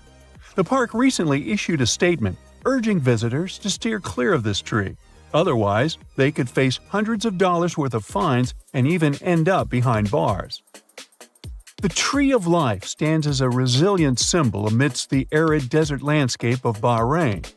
Nestled in the highest point of the country, this ancient tree defies odds, captivating visitors with its mysterious and inexplicable presence. It's surrounded by endless stretches of heated dunes in the Arabian desert. Because it stands alone against the desert backdrop, it has puzzled scientists and botanists for years. There's little to no rainfall over there. There are also no freshwater sources nearby. Despite the lack of moisture, the Tree of Life insists on flourishing, flaunting its green foliage. How it manages to survive in such harsh conditions led to some weird theories. Some speculate that the tree's roots go deep into the earth, reaching depths of up to 160 feet to access underground water reserves. Others suggest that the tree has adapted to its environment, drawing moisture from the surrounding sand grains through specialized mechanisms. One other interesting idea is that the Tree of Life lies at the site of the legendary Garden of Eden, getting its water from a mystical source. Apart from its scientific and cultural significance, the Tree of Life is an important tourist attraction for locals, luring in approximately 65,000 visitors each year. All for a tree. Now, Poland has its fair share of trees worth mentioning, all gathered in the Crooked Forest. It's a group of 400 trees that bend strangely. They all have a similar shape, curving sharply towards the sky in little J shapes, almost touching the ground. People have different ideas about why these trees look like that. Some think a heavy snowstorm covered them when they were young, pushing them down. Others believe the area's gravity might have affected how they grow. One interesting theory is that people who planted these trees back in the 1920s might have bent them on purpose. They wanted to use the curved shapes to expedite the furniture manufacturing process. So when the trees were about 10 years old, they interfered with their growth, making them develop in this odd shape. After the manipulation process was stopped, it left the trees in this weird position for decades. Either way, whatever happened to one tree happened to them all because they're all adjusted in the same way. So human intervention is the most likely explanation. Even though all the trees in the Crooked Forest look the same with their spooky bend, they still manage to grow tall and healthy. They've adapted to their difficult conditions, and somehow they've managed to keep growing upwards. In December 2014, an entire district in Budapest got covered with ice crystals. The trees in the area couldn't handle the pressure from the ice and they started toppling over. It was a spooky occurrence called ice fog. When it happens, the temperature drops significantly, freezing everything around, like Dementors did in the Harry Potter movies. All thanks to a temperature flip-flop. It not only messes with what you can see, but also creates ghostly pillars and halos that glow in the dark. Ice fog is made up of tiny ice crystals. When it's below 14 degrees Fahrenheit, water droplets in the air freeze and turn into ice crystals. Until then, they stay liquid unless they find something to freeze onto. Ice fog usually forms in chilly parts of the world like the Arctic or Antarctic. Budapest was a plot twist. Hot, moist gases from vehicles and planes can also create ice fog. One plane takes off on a cold day and boom! There's so much ice fog that the next plane can't see a thing. That sometimes happens. It's not the same as diamond dust, which is when sparse ice crystals fall from a clear sky.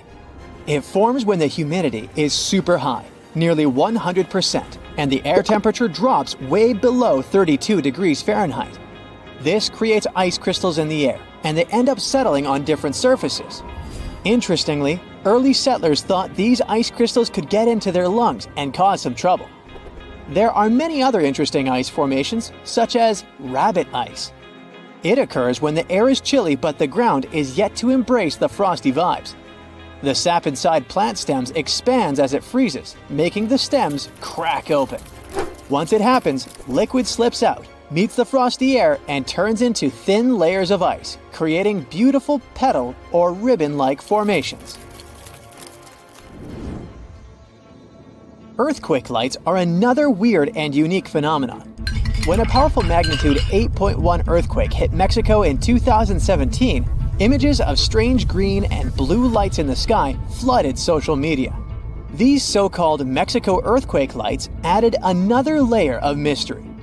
Similar to ball lightning, earthquake lights are pretty rare. Fascinating, but tough for scientists to figure out.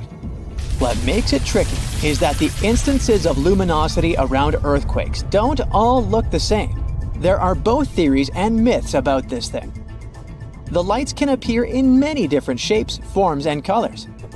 Digging into history, researchers examined 65 accounts of these lights dating back to 1600 CE. For instance, on November 12, 1988, people reported a bright purple-pink globe of light along the St. Lawrence River in Quebec, just 11 days before a powerful quake. In Pisco, Peru, the lights took the form of bright flashes captured on security cameras before an 8.0 magnitude earthquake in 2007. And before a 2009 earthquake in L'Aquila, Italy, folks saw 4-inch flames of light flickering above a stone street. Yet, there are still debates about whether earthquake lights are real or not. The U.S. Geological Survey is a bit cautious, not sure whether individual reports of unusual lighting around the time and place of an earthquake truly represent earthquake lights. In one study, scientists theorized that these lights were caused by electric charges activated in specific types of rocks during seismic activity, like turning on a battery in Earth's crust. Some rocks, such as basalt and gabbro, have tiny crystal defects. They might release electrical charges into the air. Researchers estimated that the conditions needed for the creation of these lights existed in less than 0.5% of earthquakes worldwide. It could explain their rarity. They also noted that the lights tend to show up more often before or during quakes than afterward. An earlier study suggested that tectonic stress could create a piezoelectric effect where quartz-bearing rocks produce strong electric fields when compressed. Yet, studying earthquake lights is tough because they're unpredictable and short-lived. Time to talk about a sudden ring around the moon or sun. You're walking with a friend and suddenly see this sun halo. It's nature's warning. A snow or rainstorm is coming. These halos form when bazillions of tiny ice crystals in clouds refract sunlight. Resist the temptation to stare at this wonder directly. It can damage your eyes. Grab sunglasses and then admire it for about 40 minutes. Nature sends other early warnings too. If the sea mysteriously recedes, showing coral and fish, a tsunami might be on the way. Watch out for rip currents on the beach. Sharks might be fleeing a storm if they come unusually close. Feeling your hair stand on end and jewelry buzzing? Lightning might strike nearby. Seek shelter. Avalanches, green storms, and lakes near volcanoes are all potential dangers. Cross seas are extremely dangerous. Cave exploration during a full moon might cost you your life. If the ocean turns reddish-brown, avoid swimming. There might be toxic algae in the water. Animals sense disasters too. If they act strangely, pay attention. There's a fascinating blue glow around Matsu Islands on summer nights. It's caused by tiny glowing creatures. Tourists love watching this beautiful spectacle, but there's a downside. It's toxic and getting bigger each year, as revealed by a study. Despite its romantic appearance, this phenomenon is harmful. A team of oceanographers used satellite data to track its growth over 19 years. After analyzing almost 1,000 satellite images, they concluded that it was expanding into deeper waters. Unfortunately, this expansion poses a threat to marine life. The bloom of blue tears can poison fish and sea turtles and even affect human health. While dinoflagellates themselves aren't toxic, their food, toxic algae, releases harmful chemicals into the water.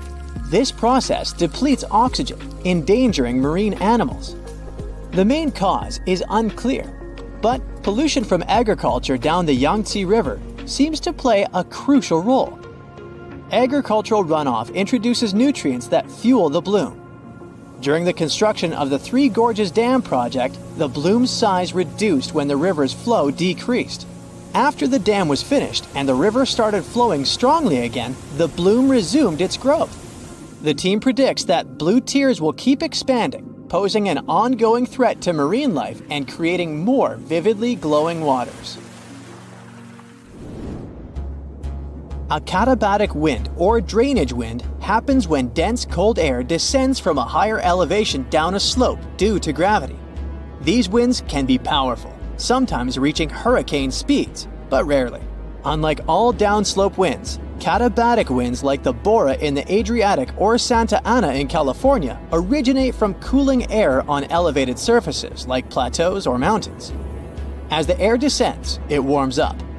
Its temperature depends on the source region. In Antarctica, katabatic winds are crucial in shaping wind fields. In regions such as Greenland and Antarctica, these winds can become extremely intense, reaching hurricane force. They contribute to unique phenomena, such as the McMurdo Dry Valleys in Antarctica, and are associated with such dangers as willowaws in the Fuegian Archipelago and Alaska.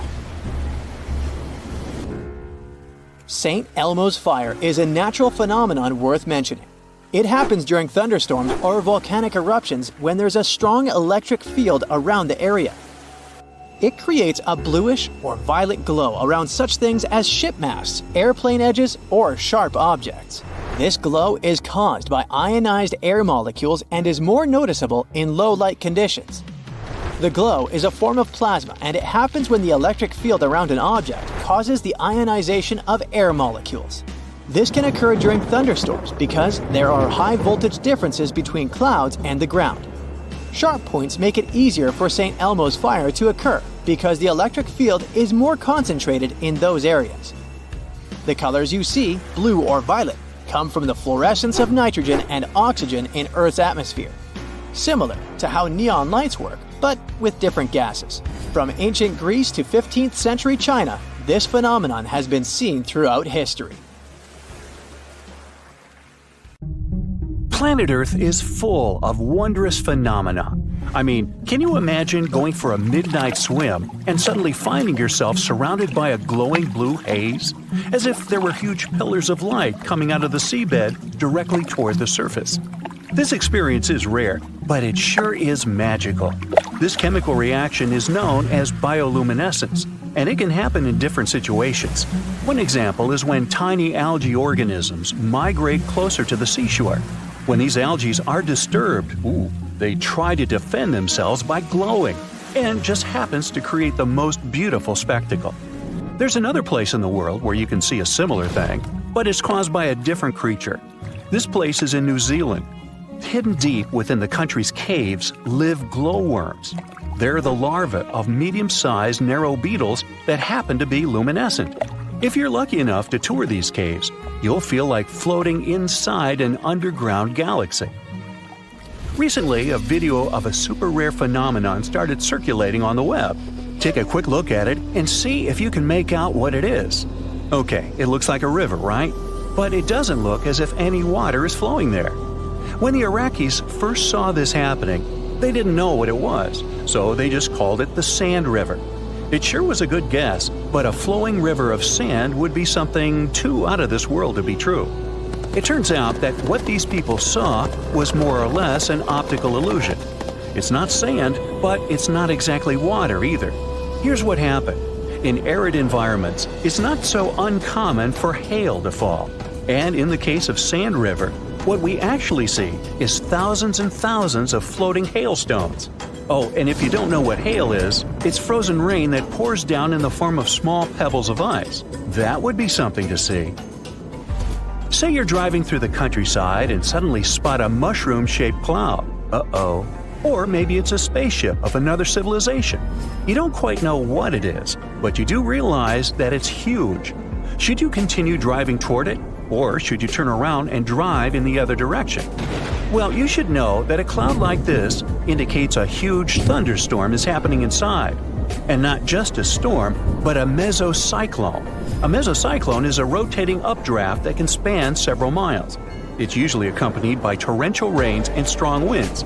So, if I were you, I'd turn that car around and head in the opposite direction. Whew.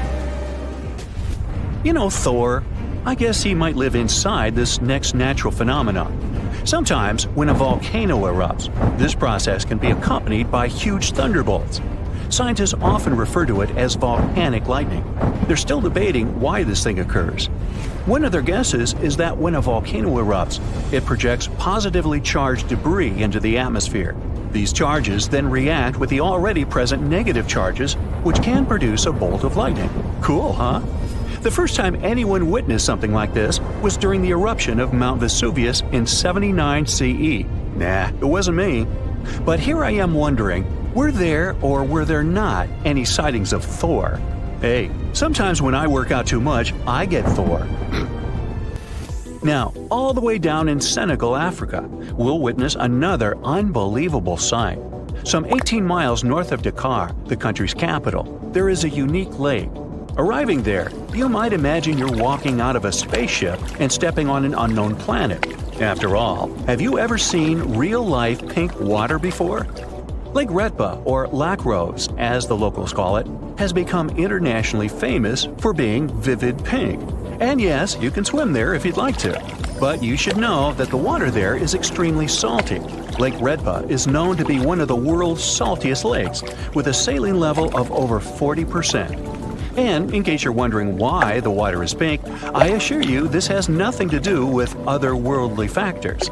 It's actually due to high levels of salt. The algae, Dunaliella salina, is responsible for the pink hue. These algae produce the red pigment that absorbs sunlight, giving the lake its striking pink color. But if you'd like to see the lake at its brightest, you should go there during the dry season, between November and June. During other months, rainwater dilutes the pigment, and the color of the lake becomes less distinct. Lake Retba has turned into a famous international attraction recently because who wouldn't love a picture of them swimming in the pink water? You might have heard of the Aurora Borealis, aka the Northern Lights. This phenomenon has continued to mesmerize scientists and tourists alike ever since it was witnessed for the first time. Now to see it, you have to be pretty lucky. You'll need to travel to the extreme north or south points of our planet. And even then, you'll have to hunt this phenomenon down and hope the sky will put on a show for you. The Aurora Borealis is an extremely rare phenomenon, and although these greenish lights look delicate, they're actually the fruit of a rather rough event. This spectacular light show occurs when energized particles from the sun slam into Earth's upper atmosphere. But it sure is a sight to behold, isn't it? Can you imagine a hill that never stops burning? Located in the Arctic region of Canada, the so-called Smoking Hills are an unmatched sight on our planet. And here, things get a little science fiction-y, since some of the minerals found in these hills have only been discovered outside Earth, on the surface of Mars. The ground of the Smoking Hills has been releasing smoke for at least a couple hundred years, non-stop. Explorers thought the area was home to an active volcano, but that wasn't the case. As science explains, the soil in the area is formed by sulfur and coal, and when these elements get in contact with oxygen, they spontaneously ignite, releasing constant smoke. I just want to warn you, don't get any touristy ideas. The environment is extremely hostile to people. The smoke is toxic, and its temperatures are dangerously high. So let's move on before smoke gets in our eyes. Hey, there's a song there. Have you ever heard of something called a natural snowball? This can be proof that nature is really perfect.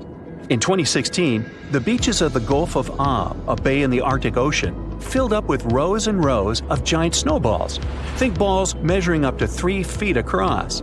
This is a rare yet beautiful phenomenon that happens when smaller pieces of ice end up getting rolled by strong winds and water. The further they roll, the more ice they gather, and the more polished this ice becomes. Such snowballs end up as giant, perfectly shaped spheres.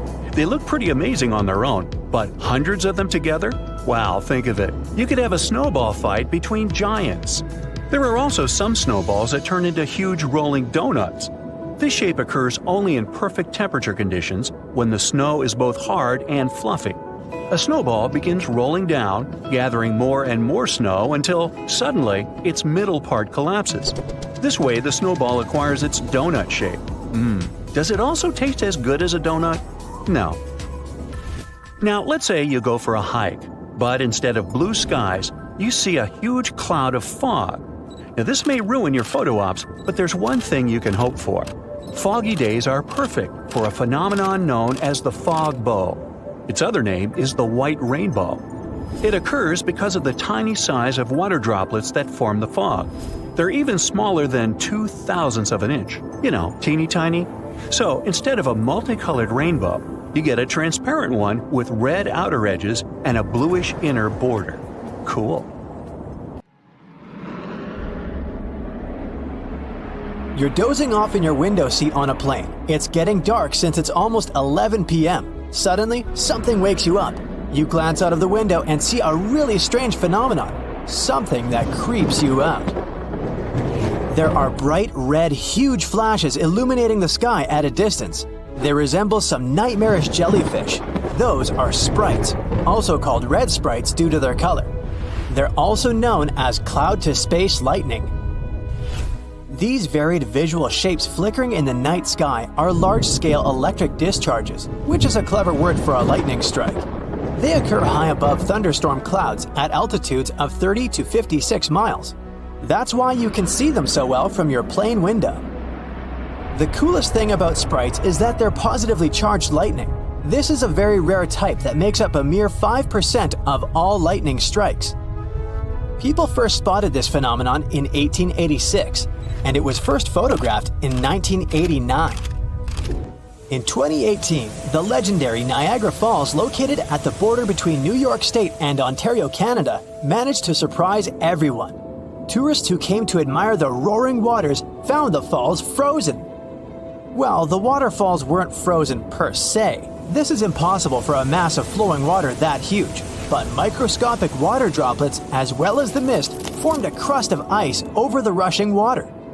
It created an illusion that Niagara Falls was frozen all over. In reality, the water kept flowing beneath the ice. Imagine ponds filled with ice-cold water and covered with ice. Easy, huh? And now picture dozens of alligator snouts that are poking out of the ponds, still and frozen in ice. That's what you'd seen if you had visited the swamps of North Carolina at the beginning of 2018. Despite this terrifying picture, the animals were very much alive. That was a very special crocodile way to survive abnormally cold weather. Since their nostrils were above water, the animals could breathe. Meanwhile, their bodies were in a hibernation-like state. It allowed the animals to conserve energy and stay warm. In the winter of 2018, the inhabitants of the Sahara Desert, one of the driest and hottest places on the planet, woke up to discover a thick layer of snow covering the sand. In some places, its depth reached a staggering 15 inches. Meteorologists had an explanation for this exciting phenomenon. They said that cold pools of air combined with the precipitation of the most recent storm resulted in snowfall instead of rain. It happened in June 2009. People in some areas in Japan left their homes after a heavy downpour, only to find fish, frogs, and tadpoles everywhere. Fields, roads, lawns, and house roofs were littered with these creatures. One man even found 13 carp on and around his truck. No one knows for sure where this bizarre rain came from, but the most popular theory is that a powerful water spout picked up the animals.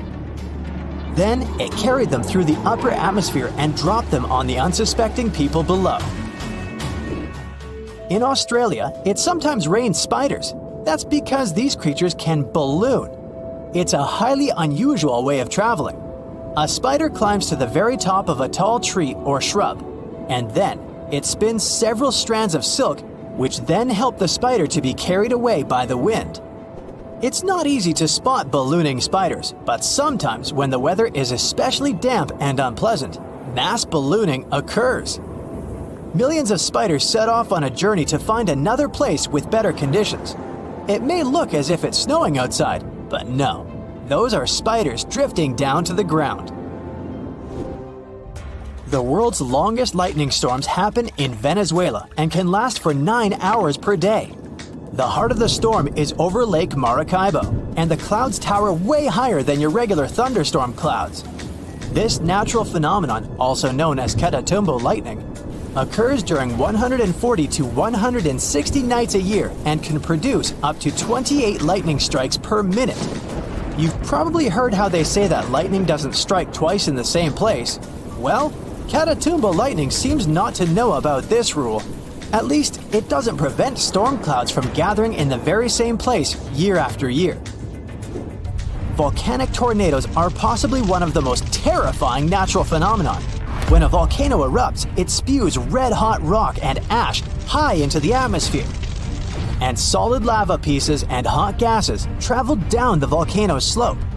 When this flow is moving down, some of the trapped gases begin to rise and spin at the same time.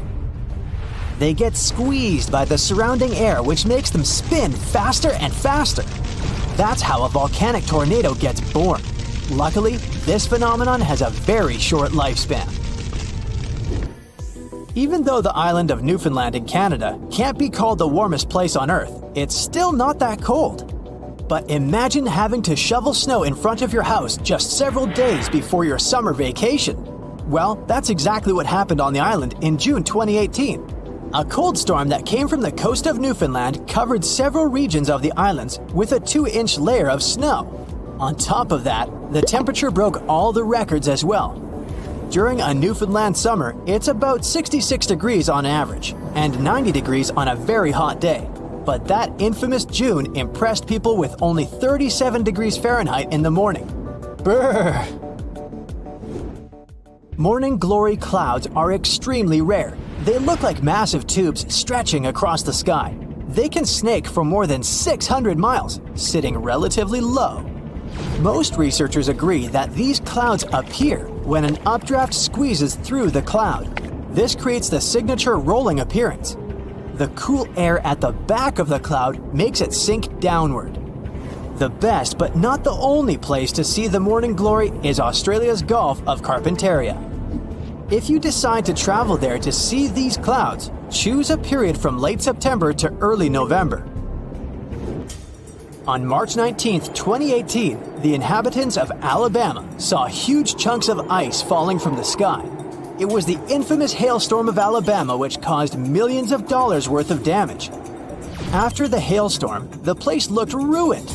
Broken shop windows, smashed car windshields, broken billboards, and holes in the roofs. But what made researchers really excited was a hailstone found near the town of Cullman, Alabama.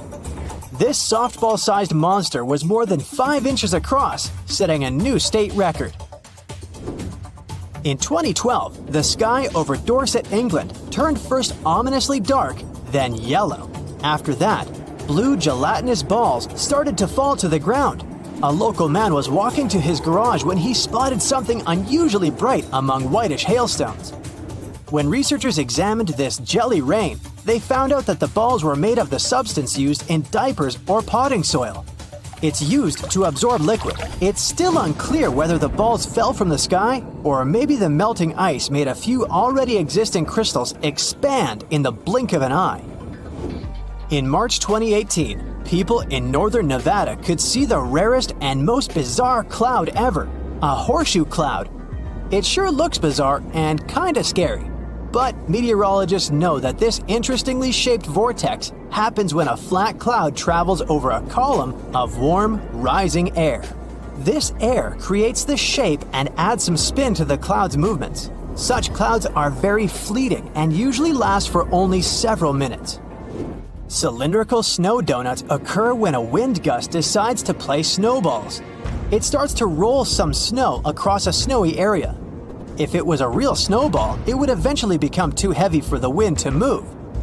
But the center of a snow donut is hollowed out. This happens because its inner layer is too thin and gets blown away when the donut is formed. This makes it lighter than a regular snowball. That's why it also rolls further.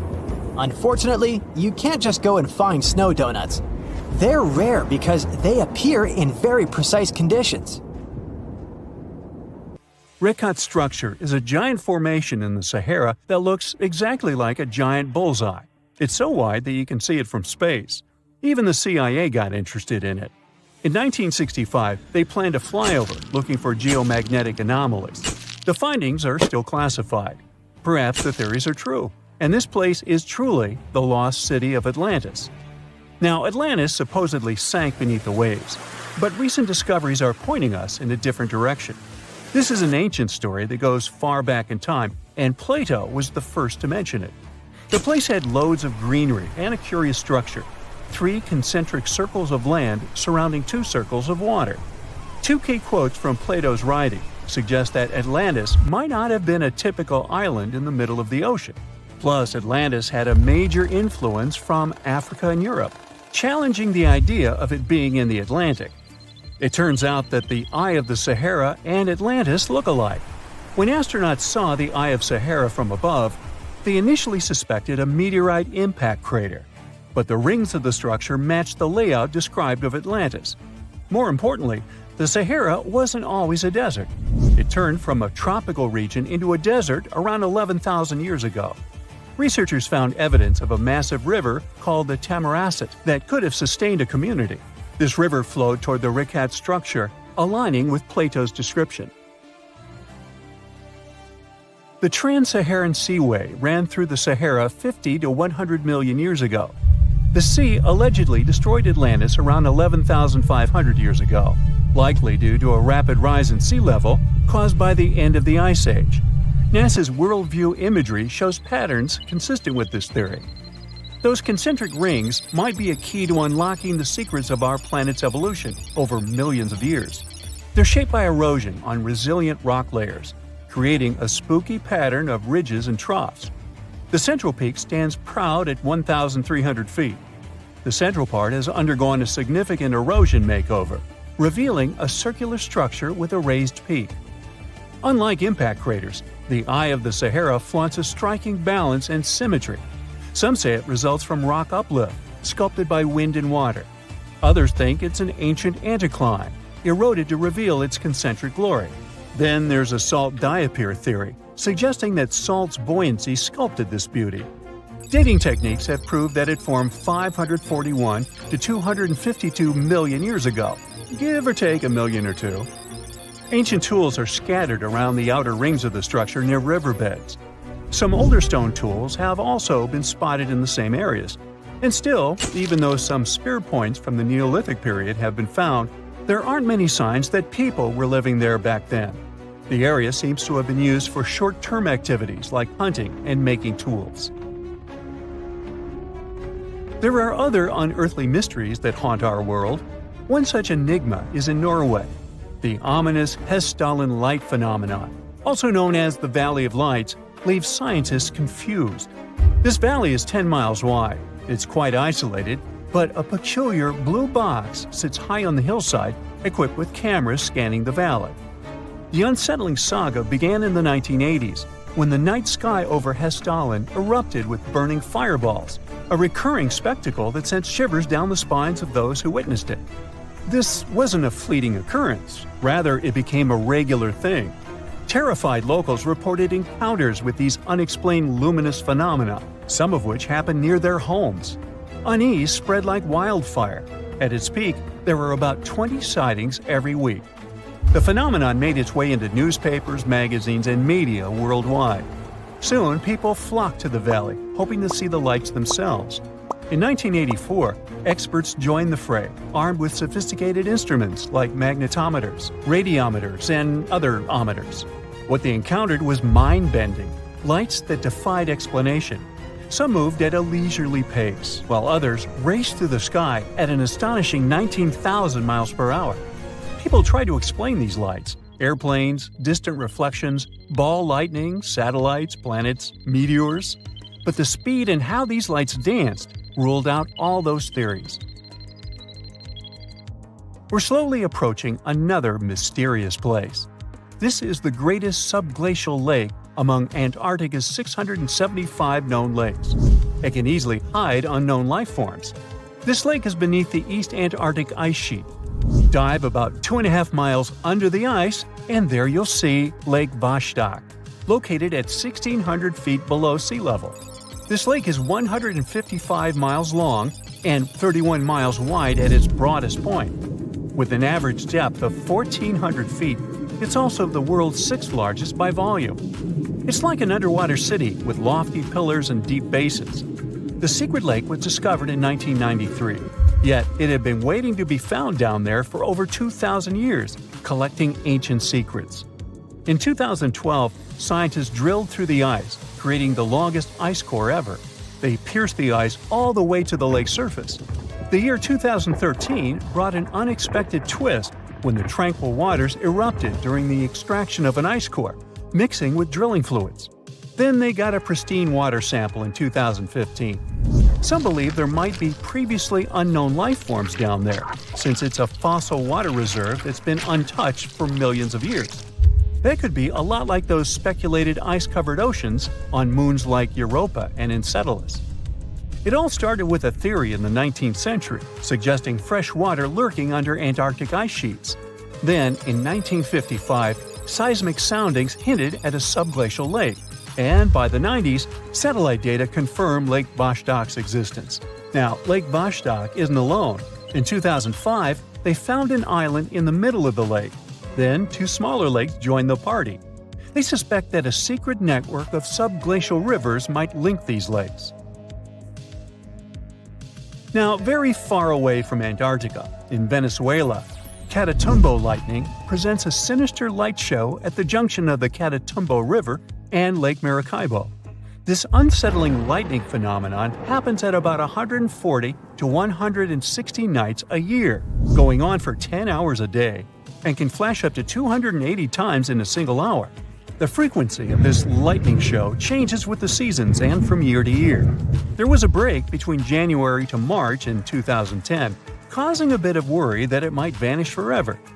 As the sun sets, winds from the east start picking up speed. The strong wind is called a nocturnal low-level jet, like what you see in the Great Plains of North America. These winds bring moisture, mostly from the Caribbean and the lake itself.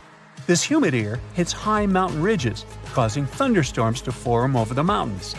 Thanks to the ongoing wind situation, more thunderstorms appear as the night goes on. This pattern repeats itself, and is why this area has the highest annual lightning rate globally. The next place scientists cannot explain is in China. That is the Longyu Caves. They have lofty slanted roofs and sturdy pillars. The spot remained hidden for centuries. These human-made caverns, built around 2,000 years ago, decided to reveal themselves only in the 90s. Local farmers drained some ponds and unveiled 5 massive caverns. Further digging exposed an additional 19 smaller caves. They range from 60 to 110 feet in width and 26 to 50 feet in height. Archaeologists found historical relics from the reign of Emperor Zhuan of Han, dating back to over 2,000 years ago. Now, how did these caves survive for more than 2 millennia without falling apart? No ancient records explain the way they were crafted either. The walls show chisel marks, hinting at some layer-by-layer chiseling action, but the exact construction process is still a head-scratcher. Are you a pro swimmer? Brave enough to take a dip in any ocean or sea? Bad news. There are some places you should avoid no matter how well you swim or dive. Some of these places have dangerous underwater rocks, strong currents and tides. Others are famous for legends about monsters and mysterious creatures. So let's dive into this aquatic horror show. Have you ever heard the word the Strid? It's a variation of the word the Stride that is used in Yorkshire. And it refers to a narrow section of the river wharf that's so small you could jump over it. But don't be fooled by its size, it's one of the most dangerous spots around. Even taking a step into the water can have dire consequences. The river wharf has a forceful current, and since the Strid is so narrow, it's even stronger in that area. The intense water flow has eroded the limestone around the Strid, which created hollow spaces much deeper than the rest of the riverbed. Here's the secret. The current has also weakened the banks of the Strid from below. So, the ground you're standing on, admiring the rapid flow, is probably just a fragile ledge hanging over treacherous waters. There's no record of anyone who found themselves in the water of the Strid and found their way out of it. And the worst part? You wouldn't even guess that this innocent-looking stream could be such a danger. So, my advice to you, my friend, is to stick to a safer body of water for your aquatic adventures. If you're looking for a weekend getaway in California, Horseshoe Lake is the spot for you. It's got everything. Sandy beaches, hiking trails, and picnic areas, but wait, there's more to it than meets the eye. This lake has a dark side, namely around 100 acres of dead trees that surround it. And it's not just the trees that have been claimed by this lake. The earthquakes that hit in 1989 and 1990 unleashed carbon dioxide from under the hot magma.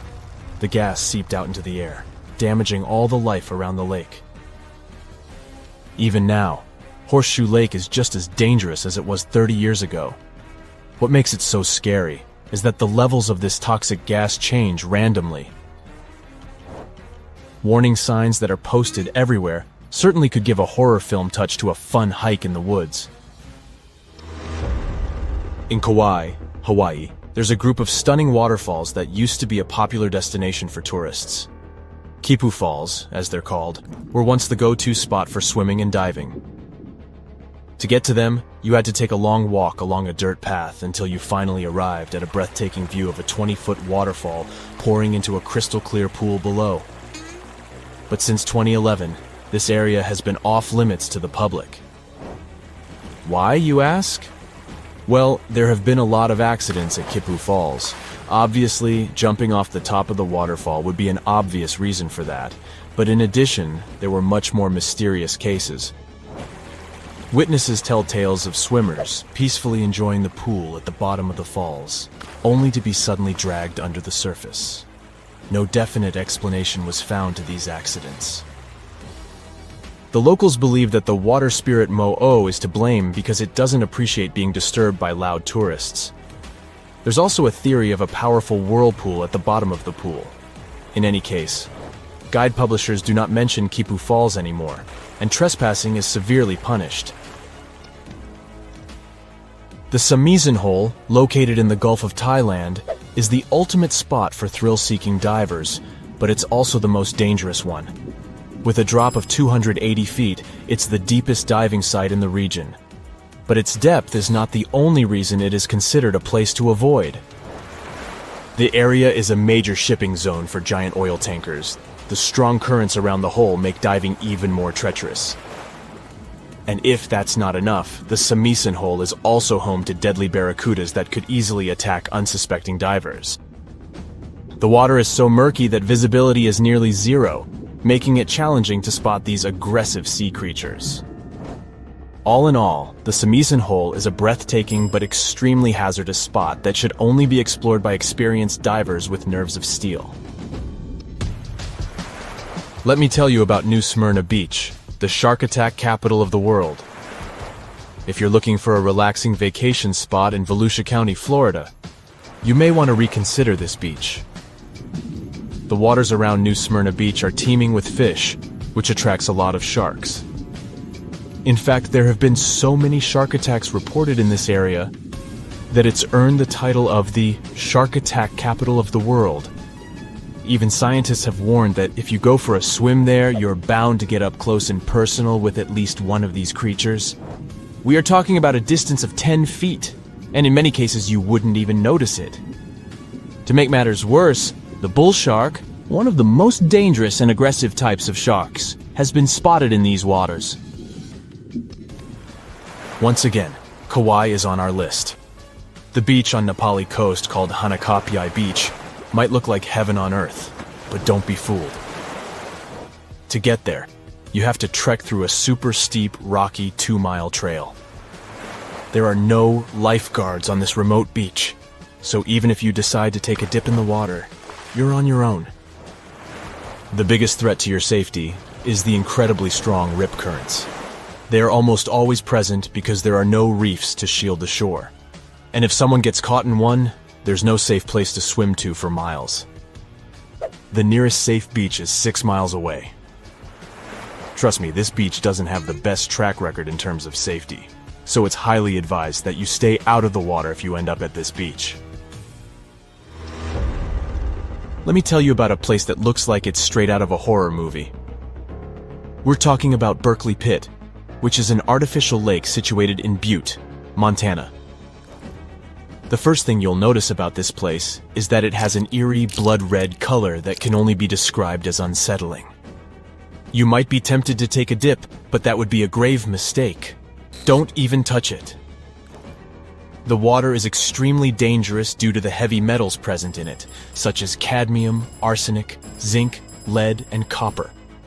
They come from the rocks that surround the lake and make the water super acidic. In fact, this place used to be an open-pit copper mine, hence its color.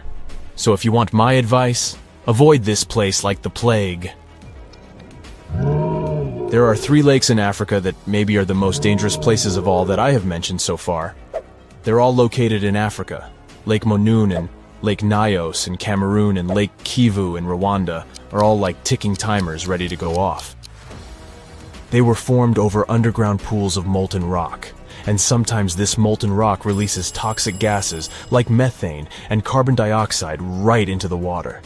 When this happens, the gases can build up until they suddenly burst out of the water, creating massive waves that can wipe out everything in their path. This type of outburst is called a limnic eruption, and it can release a cloud of poisonous gas that can be harmful to everything in the vicinity. The most terrifying part? These explosions can happen at any moment with no warning.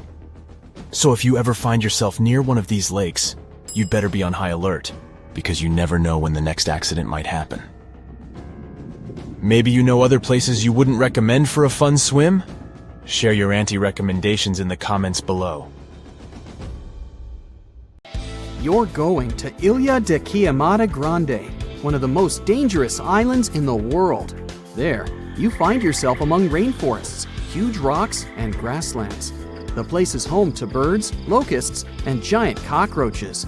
But there's one more animal, and because of it, the island got its notorious reputation. Snakes live there, and a lot of them. So many that the place is also known as Snake Island. Will you survive there? Located just 20 miles away from the coast of Brazil, the island has an area of 43 hectares, or over 100 acres. It probably got cut off from the mainland after the last ice age. The snakes were also separated from most other animal species. They didn't have competitors and had an unlimited source of food.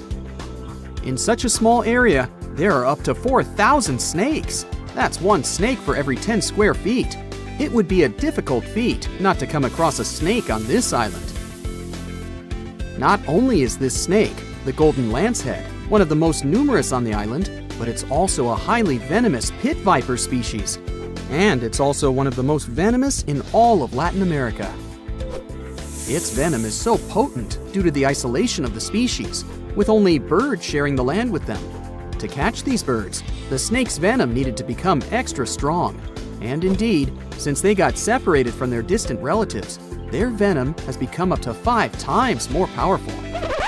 Most of the time, these snakes hide in the trees or amongst leaves on the ground. If you find yourself stranded here, you'll want to keep yourself a safe distance away. Snakes mainly use their sense of smell and rely on vibrations. If you get too close to one, either stand still or slowly walk away. If you make too many vibrations, this will make them feel threatened, causing them to strike. If you spot them a safe distance away, or if you're walking toward tall grass, stamp your feet a couple of times. This will notify snakes of your presence. They won't risk taking down prey larger than they are and will likely slither away. Carrying a stick is always a good idea, just in case you happen to come across a snake accidentally. This way, you'll have an extension of your arm that cannot be bitten. This simple thing might save your life. A stick with a V shape on the end will give you even more advantage. Even if a snake starts acting aggressively, holding it down will stop it in its tracks. But whatever happens, don't try to pick it up. Okay, but what if you get bitten? The chances are pretty high on this island, of course. First of all, don't try to get the venom out on your own. Make sure you call emergency services immediately. And once help is on the way, apply a wide bandage. A piece of clothing will do if you don't have anything else. Don't try to chase the snake trying to identify the species. Emergency services know how to figure out what venom it is. Now, just keep calm and wait for help. You might be wondering who you can call on this abandoned island. Well, since it's strictly prohibited to visit this place, there are signs advising to stay away all over the island, along with a number you can call if you run into trouble. Let's say you've successfully avoided getting bitten. The next thing to consider is what you can eat there. Snake Island was previously known as Ilha de Queimada Grande, where queimada is Portuguese for forest being lit up, or forest fire.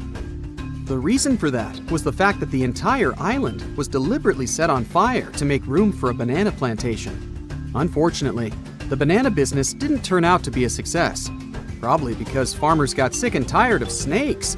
But some banana trees still thrive today, and they can provide you with some much-needed nutrients. You'll also want some protein in your diet throughout your stay. Luckily, along with the snakes trapped on the island, there are also cockroaches. These giant prehistoric-looking roaches come out at night to feed on plants. Get that barbecue started and enjoy the rare delicacy this island provides. A great way to survive on the island is to avoid it altogether. If by chance you happen to be sailing past, keep in mind that this place was once connected to the mainland. Rocks beneath the waves are very likely to damage the bottom of your boat if you get too close. Make sure you keep an appropriate distance when traveling past. Sure, this island is intriguing, but please remember that no matter how close you get to it, you won't be able to see snakes from the boat.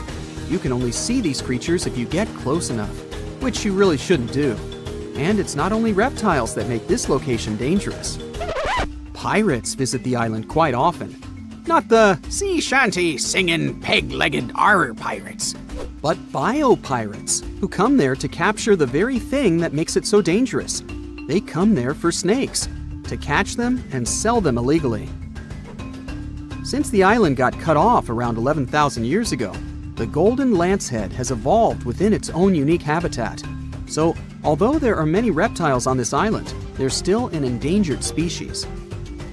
Due to their limited numbers, their value is very high, reaching up to $30,000 on illegal markets, which gives biopirates the motivation to catch them. I can think of better ways to make a living. Anyway, let's say you've got all the resources necessary to survive in one of the most dangerous places on Earth. Do you think you would manage this feat? Perhaps you think it's impossible. You'd be surprised at how possible it can be, if you know what you're doing. It turns out many have visited this scary place before. Research teams often come there. They study the golden lancehead snake, its environment, and its food sources for conservation purposes. But scientists always make sure there's a doctor on the team. There's also a lighthouse on Snake Island. It had been operated by people until the 1920s. Then it became automated. One guess why.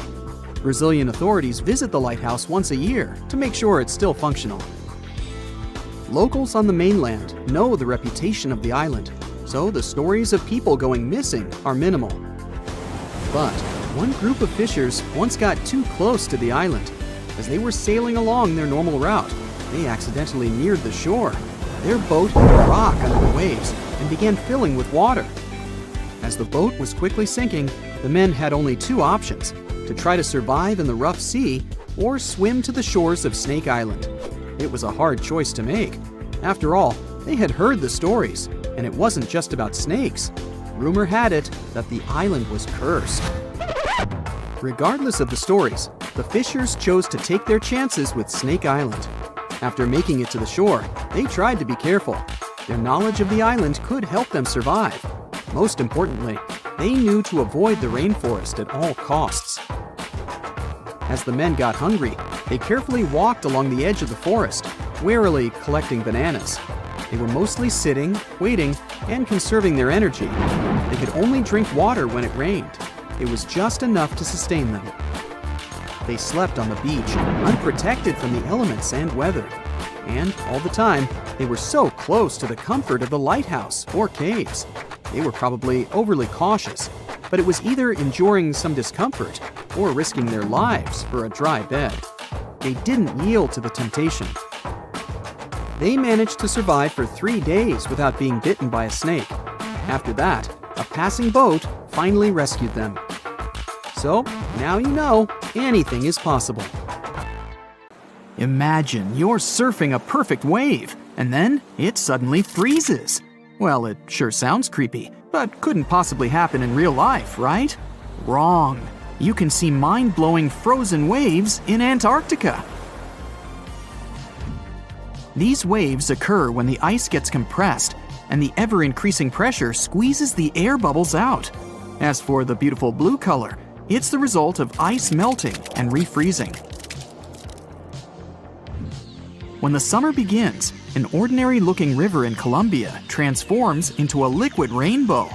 Caño Cristales, also known as the most beautiful river in the world, sparkles in 5 colors: red, black, green, blue, and yellow. It only looks like this for 6 months of the year because the aquatic plant that gives it the bright hues needs the right water level and amount of sunshine to use its magic.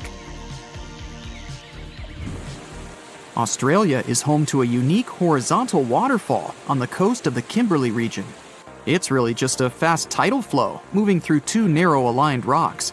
The tides can rise 30 feet. The falls reverse whenever the tide changes. Also down under is the biggest single rock in the world. It's so big that it even looks like a large hill. It has a circumference of 6 miles and is 1,150 feet high. The edges are eroded since the rock has been around forever. These mud brick buildings are 7 stories high and were built out of fertile soil, hay, and water that were made into bricks and left to bake under the sun for days. The ground floors were used for keeping livestock and grains, and the upper levels were places for socializing and catching good views.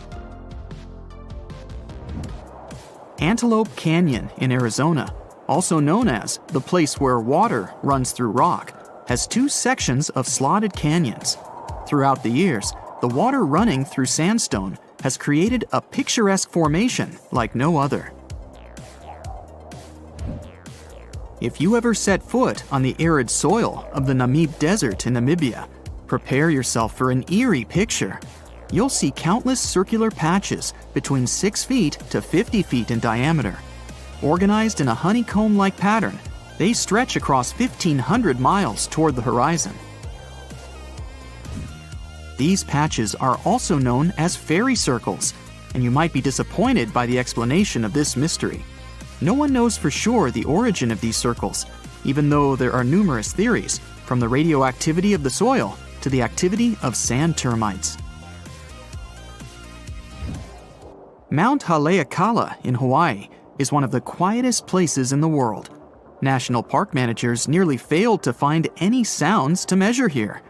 The place translates from Hawaiian as House of the Sun. It formed thanks to a volcano that got active 1 million years ago. The lava flows built up over the years and grew into a mountain. It has its own climate and weather that's impossible to predict. It takes almost a week by ship from South Africa to travel to the world's most isolated settlement of Edinburgh of the Seven Seas.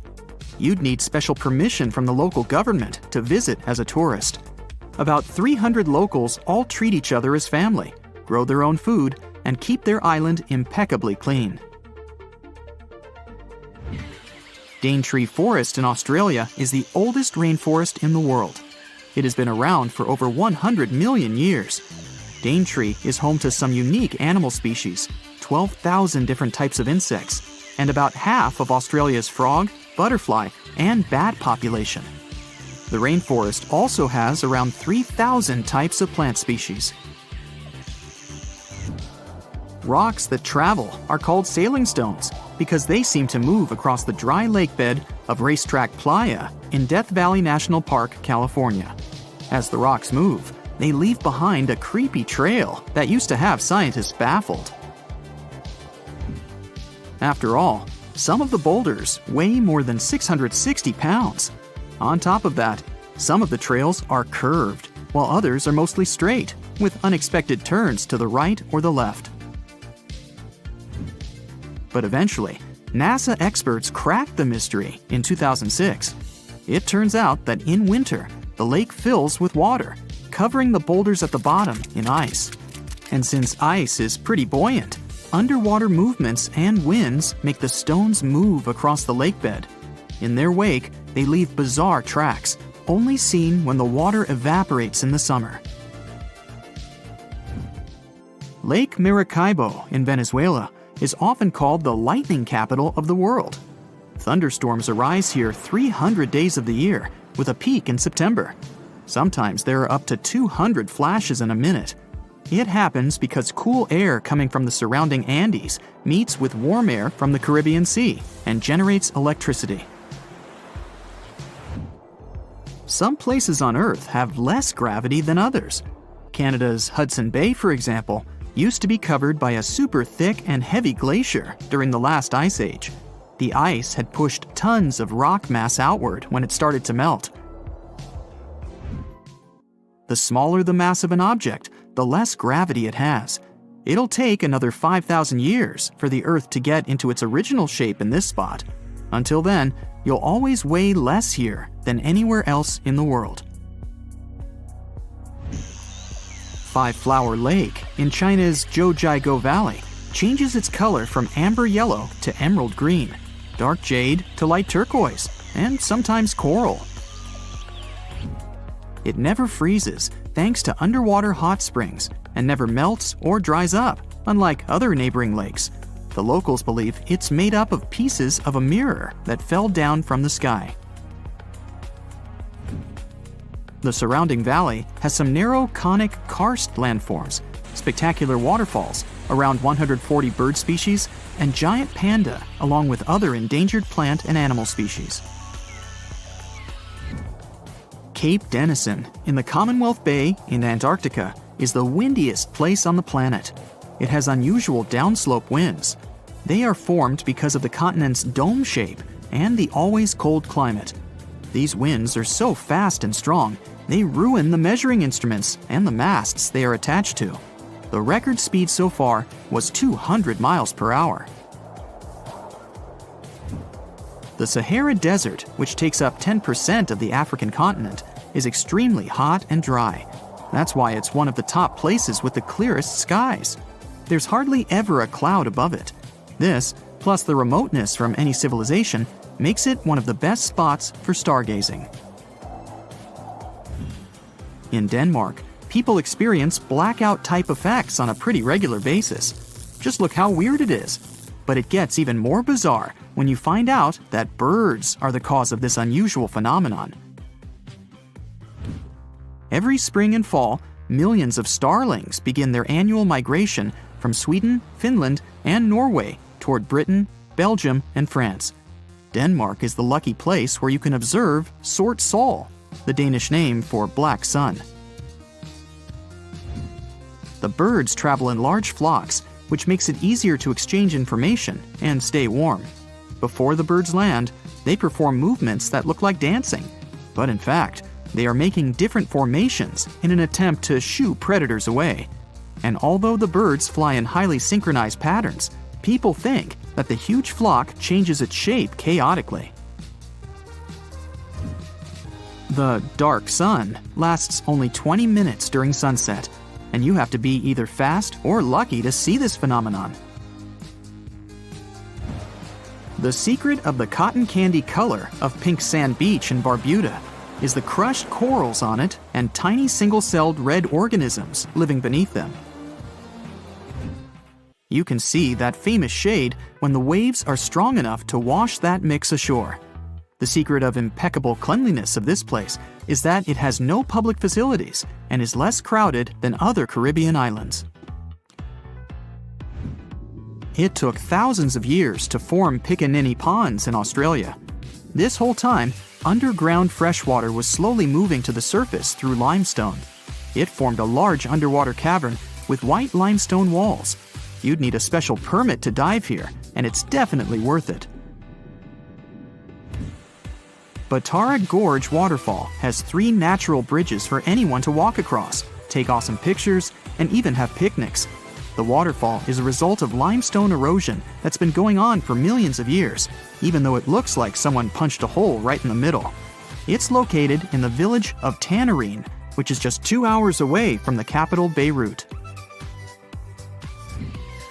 A village in the Meghalaya state in India is known as the wettest on the planet, according to the Guinness World Records. The average annual rainfall here is about 470 inches. It's a result of warm, moist monsoon winds coming from the Bay of Bengal, bringing clouds full of rain. It flows into rivers and waterfalls and never stops. The locals that work in the fields always wear basket-like covers to protect themselves somehow. The village of Leknes, with a population of about 3,500, is located in Norway, above the Arctic Circle. It has an unusually warm climate compared to other places in the same latitude. In January, the average minimum is 32 degrees Fahrenheit and rarely drops below 30 degrees Fahrenheit. July average temperature is 53 degrees Fahrenheit. That's pretty regular for many places in Europe. So, you might have heard that Yellowstone National Park is sitting on top of a giant supervolcano. That's the reason why the area can boast powerful geysers and hot springs. But it also means that underneath Yellowstone, there is an enormous magma chamber. In 2015, researchers from the University of Utah found out that this chamber was much bigger than everyone had previously thought. They even found one more reservoir with magma under the top one. Apparently, the more spacious the chambers are, the more magma they contain.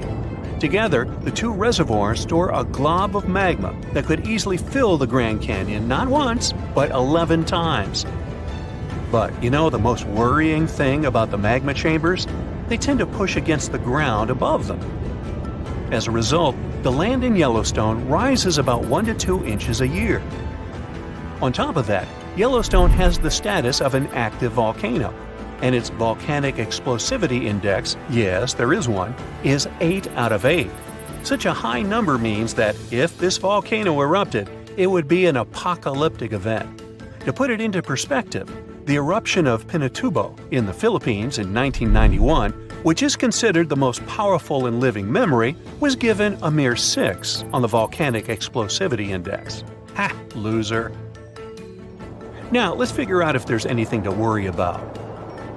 In March 2023, the University of Utah seismograph stations recorded 354 earthquakes in the entire region of Yellowstone National Park. Sounds like a lot.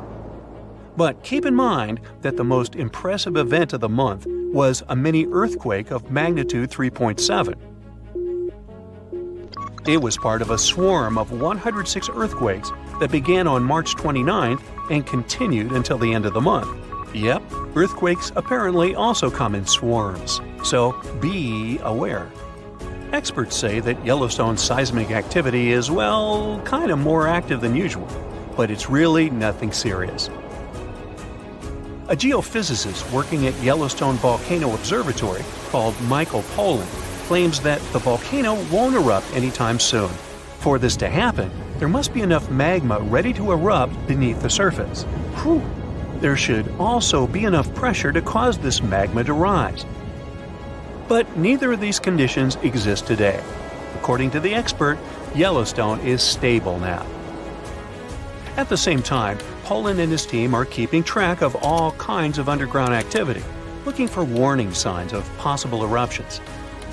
Some of them can be the frequency of earthquakes and ground deformation. Thousands of mini earthquakes, coupled with extreme changes in the surface of the ground in that area, can be alarming. The team also monitors the temperature of the park's thermal features. That's another noteworthy sign of a potential disaster: park-wide changes in geyser activity, as well as gas and thermal emissions.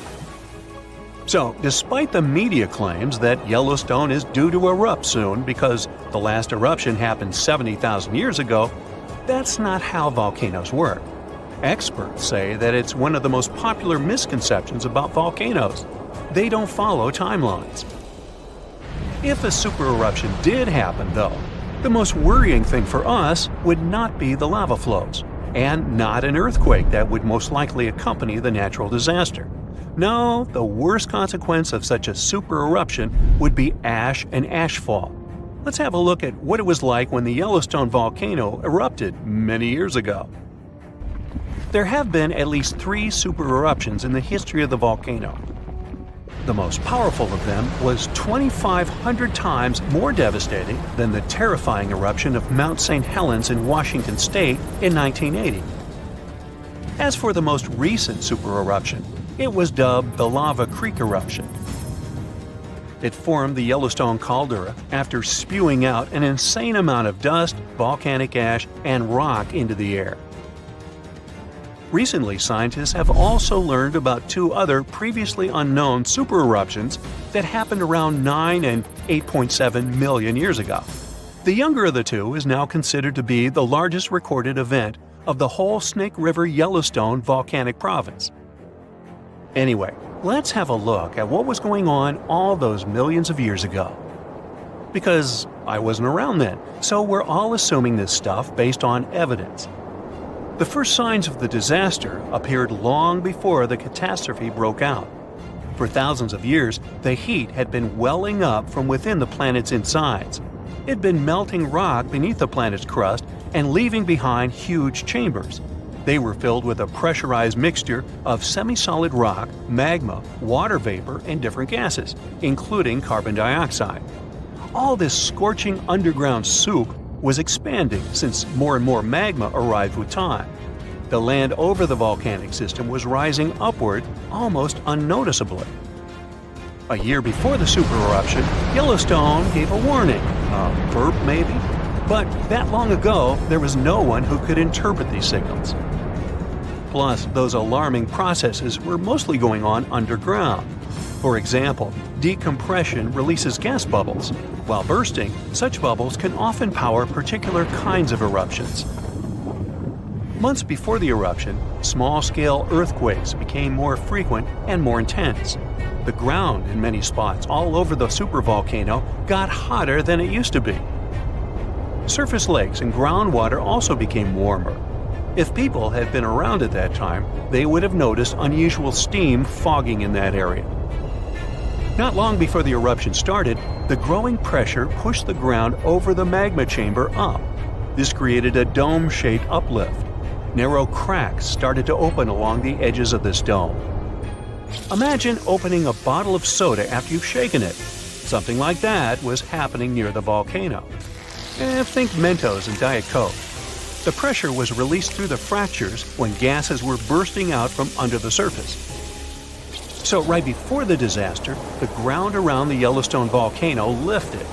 Geothermal pools and geysers heated up to boiling temperatures and got more acidic than usual.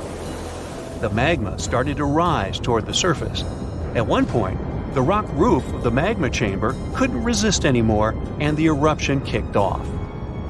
Small but constant tremors began to move the ground days before the catastrophe. But the real shaking didn't start until several minutes before the eruption. With a deafening roar, a massive column of lava and ash hurled up into the air. Within several minutes, a pyroclastic flow rushed across the area at a hurricane-force speed. Such a flow is a liquid mixture of half-solid lava pieces, volcanic ash, and hot expanding gases.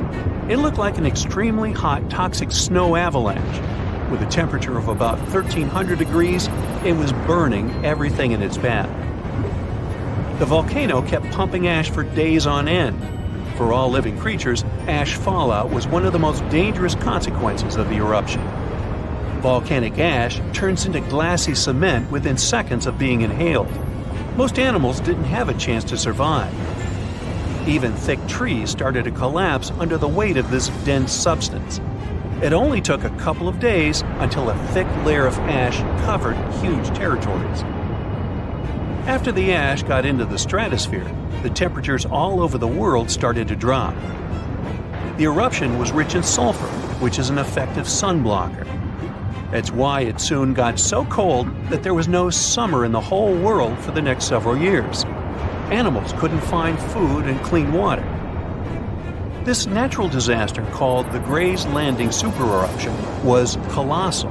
That's how researchers described it in their recent studies. It affected a huge territory. The streams of lava enameled an area as large as New Jersey in scorching hot volcanic glass. It instantly sterilized the land surface, wiping out all the plant life that had been thriving there before. Now, if such an eruption were to happen these days, it would cover Colorado, Utah, and Wyoming with almost 3 feet of toxic volcanic ash. Many regions would be plunged into darkness. Even the coast, where most Americans live, would experience problems with the spread of the ash cloud. It would destroy crops and contaminate pastures, ruin power lines and electrical transformers. Well, so I'm sure you'll agree with me, it's a good thing that such a disaster isn't expected to occur anytime soon. Hey, we got enough other stuff on our plate. Oh wow, there's a hole in the bottom of the ocean. It seems that the ocean has a leak. But it's not like a leak you would expect, where water is flowing out. It's more like a spring since water is flowing in, not out. This unique leak is something we know as Pythia's Oasis. A grad student was the one who accidentally discovered it. He noticed bubbles that were rising to the surface. Normally, bubbles in the ocean tell us there might be some hydrothermal vents, which are hotspots for some pretty cool things. These vents are actually like hot springs on the seafloor, but instead of bubbling with warm water, they release a fluid that has been superheated in the crust of our planet. When seawater seeps into these cracks and travels deep into the crust, it comes into contact with the extremely hot mantle. This heats seawater to very high temperatures, and as it moves back up towards the surface, it carries dissolved gases and minerals. When the hot fluid shoots out of the vents, it mixes with the surrounding seawater and quickly cools down. Just a short distance away from the vent, the temperature can drop to a comfortable 68 degrees Fahrenheit or so, which is, as it seems, exactly what some creatures like. And there are some real weirdos living down there in the darkness, like ghostly fish, giant red-tipped tube worms, and a unique type of shrimp with eyes on their back. And some of them, like tube worms and bacteria, rely on the chemicals and minerals released by the vents to survive in harsh conditions. But in this case, the bubbling water didn't come from a hydrothermal vent. It was there because of a spring, and that's a bit more concerning. You see, the water in this reservoir needs to stay where it is. If too much of it seeps out, there could be some serious consequences, especially for the surrounding area. You can see this unusual leak along the Cascadia subduction zone, which is a massive fault line off the Pacific Northwest coast. It's a place where 2 pretty big plates that make up Earth's crust come together and slide along each other. The water from Pythia's Oasis kinda acts as a lubricant between these plates. You can think of the fault zone as an air hockey table. When the fluid pressure is high, it's like you've turned the air on. That means the friction between the plates is reduced, which allows the plates to move. But if the fluid pressure is lower, the 2 plates can lock together, which then leads to the buildup of stress. Not that they'll feel bad. In the context of tectonic plates, stress is some pressure or force that can cause deformation. And if this stress starts to build up, at some point, it's gotta go somewhere. When it's too much, it can trigger earthquakes and most likely, not small ones. For example, a release of stress in the Cascadia subduction zone could lead to a magnitude 9 earthquake. For comparison, the biggest earthquake we've ever recorded happened in Chile in 1960, and it had a magnitude of 9.5. The damage was enormous. So we hope the water will stay in its reservoir and keep maintaining the delicate balance between the tectonic plates. We've explored only 5% of the ocean. Who knows how many cool things are there at the bottom, waiting to be found? For example, check out these mysterious holes scientists have stumbled upon in the depths of the Atlantic Ocean, near the Azores. They're neatly aligned and are about 4 inches apart, or in some cases, even several feet. They resemble punctures left by a sewing machine. Some think these holes could have a biological origin. For instance, some fish may have made them while walking along the seafloor. Others believe we could be looking at something that's human-made, maybe left by a spiked tire. Of course, such holes are perfect for making up stories about creatures from other planets who allegedly made them. Or maybe even legendary monsters, like that one from Loch Ness. It's definitely hard to explain such symmetry of the holes, but one deep-sea biologist offered a pretty good explanation. He said there could be an animal burrowing beneath the sediment, and from time to time, it could make little chimneys just to get access to clean water circulation in its small burrow. I mean, there are sediment piles around the opening of each hole, and they do support the idea that something pushed the soil from below. But there's still no proof these holes are actually connected beneath the surface. And there are also a lot of things hidden at the bottom of the oceans and seas that ancient civilizations left us.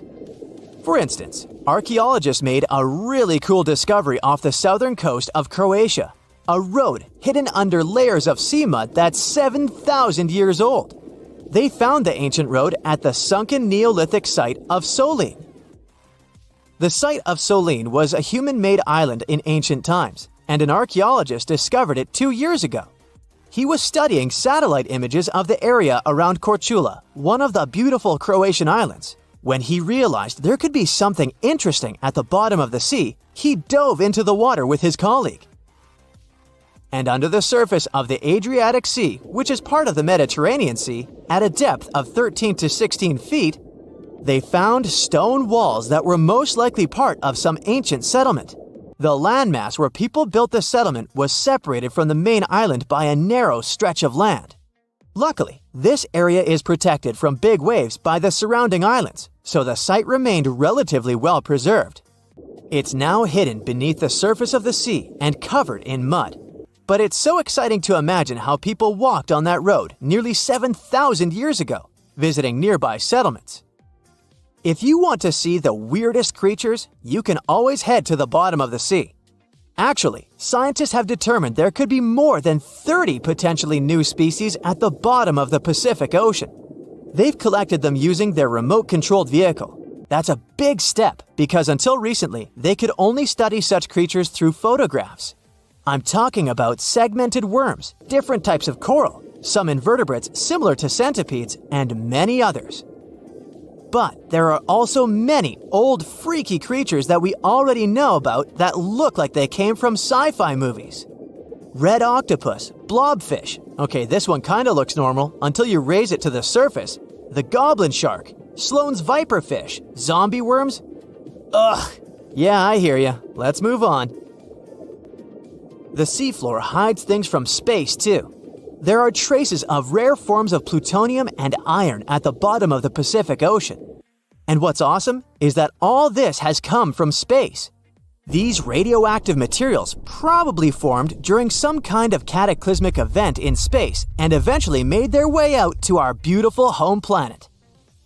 And this extraterrestrial debris most likely appeared on Earth within the past 10 million years. After it fell to the Pacific Ocean and settled at a depth of almost a mile, it became part of all those layers of rock down there. Plutonium is especially exciting for scientists. I mean, only tiny amounts of it have been found, hundreds of atoms maybe. But it's still remarkable because these atoms are created by exploding stars. Things like this can help us better understand how the universe produces elements heavier than iron, like plutonium, gold, uranium, and platinum. We're still not sure about the origins of these elements. For a long time, scientists believed that supernovae, which is when a star comes to its end in a fabulous explosion, were responsible for creating these heavy elements. But it seems it's not just that.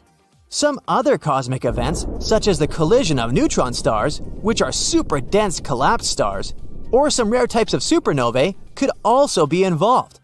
Whoa, let me get my popcorn. That's it for today. So hey, if you pacified your curiosity, then give the video a like and share it with your friends. Or if you want more, just click on the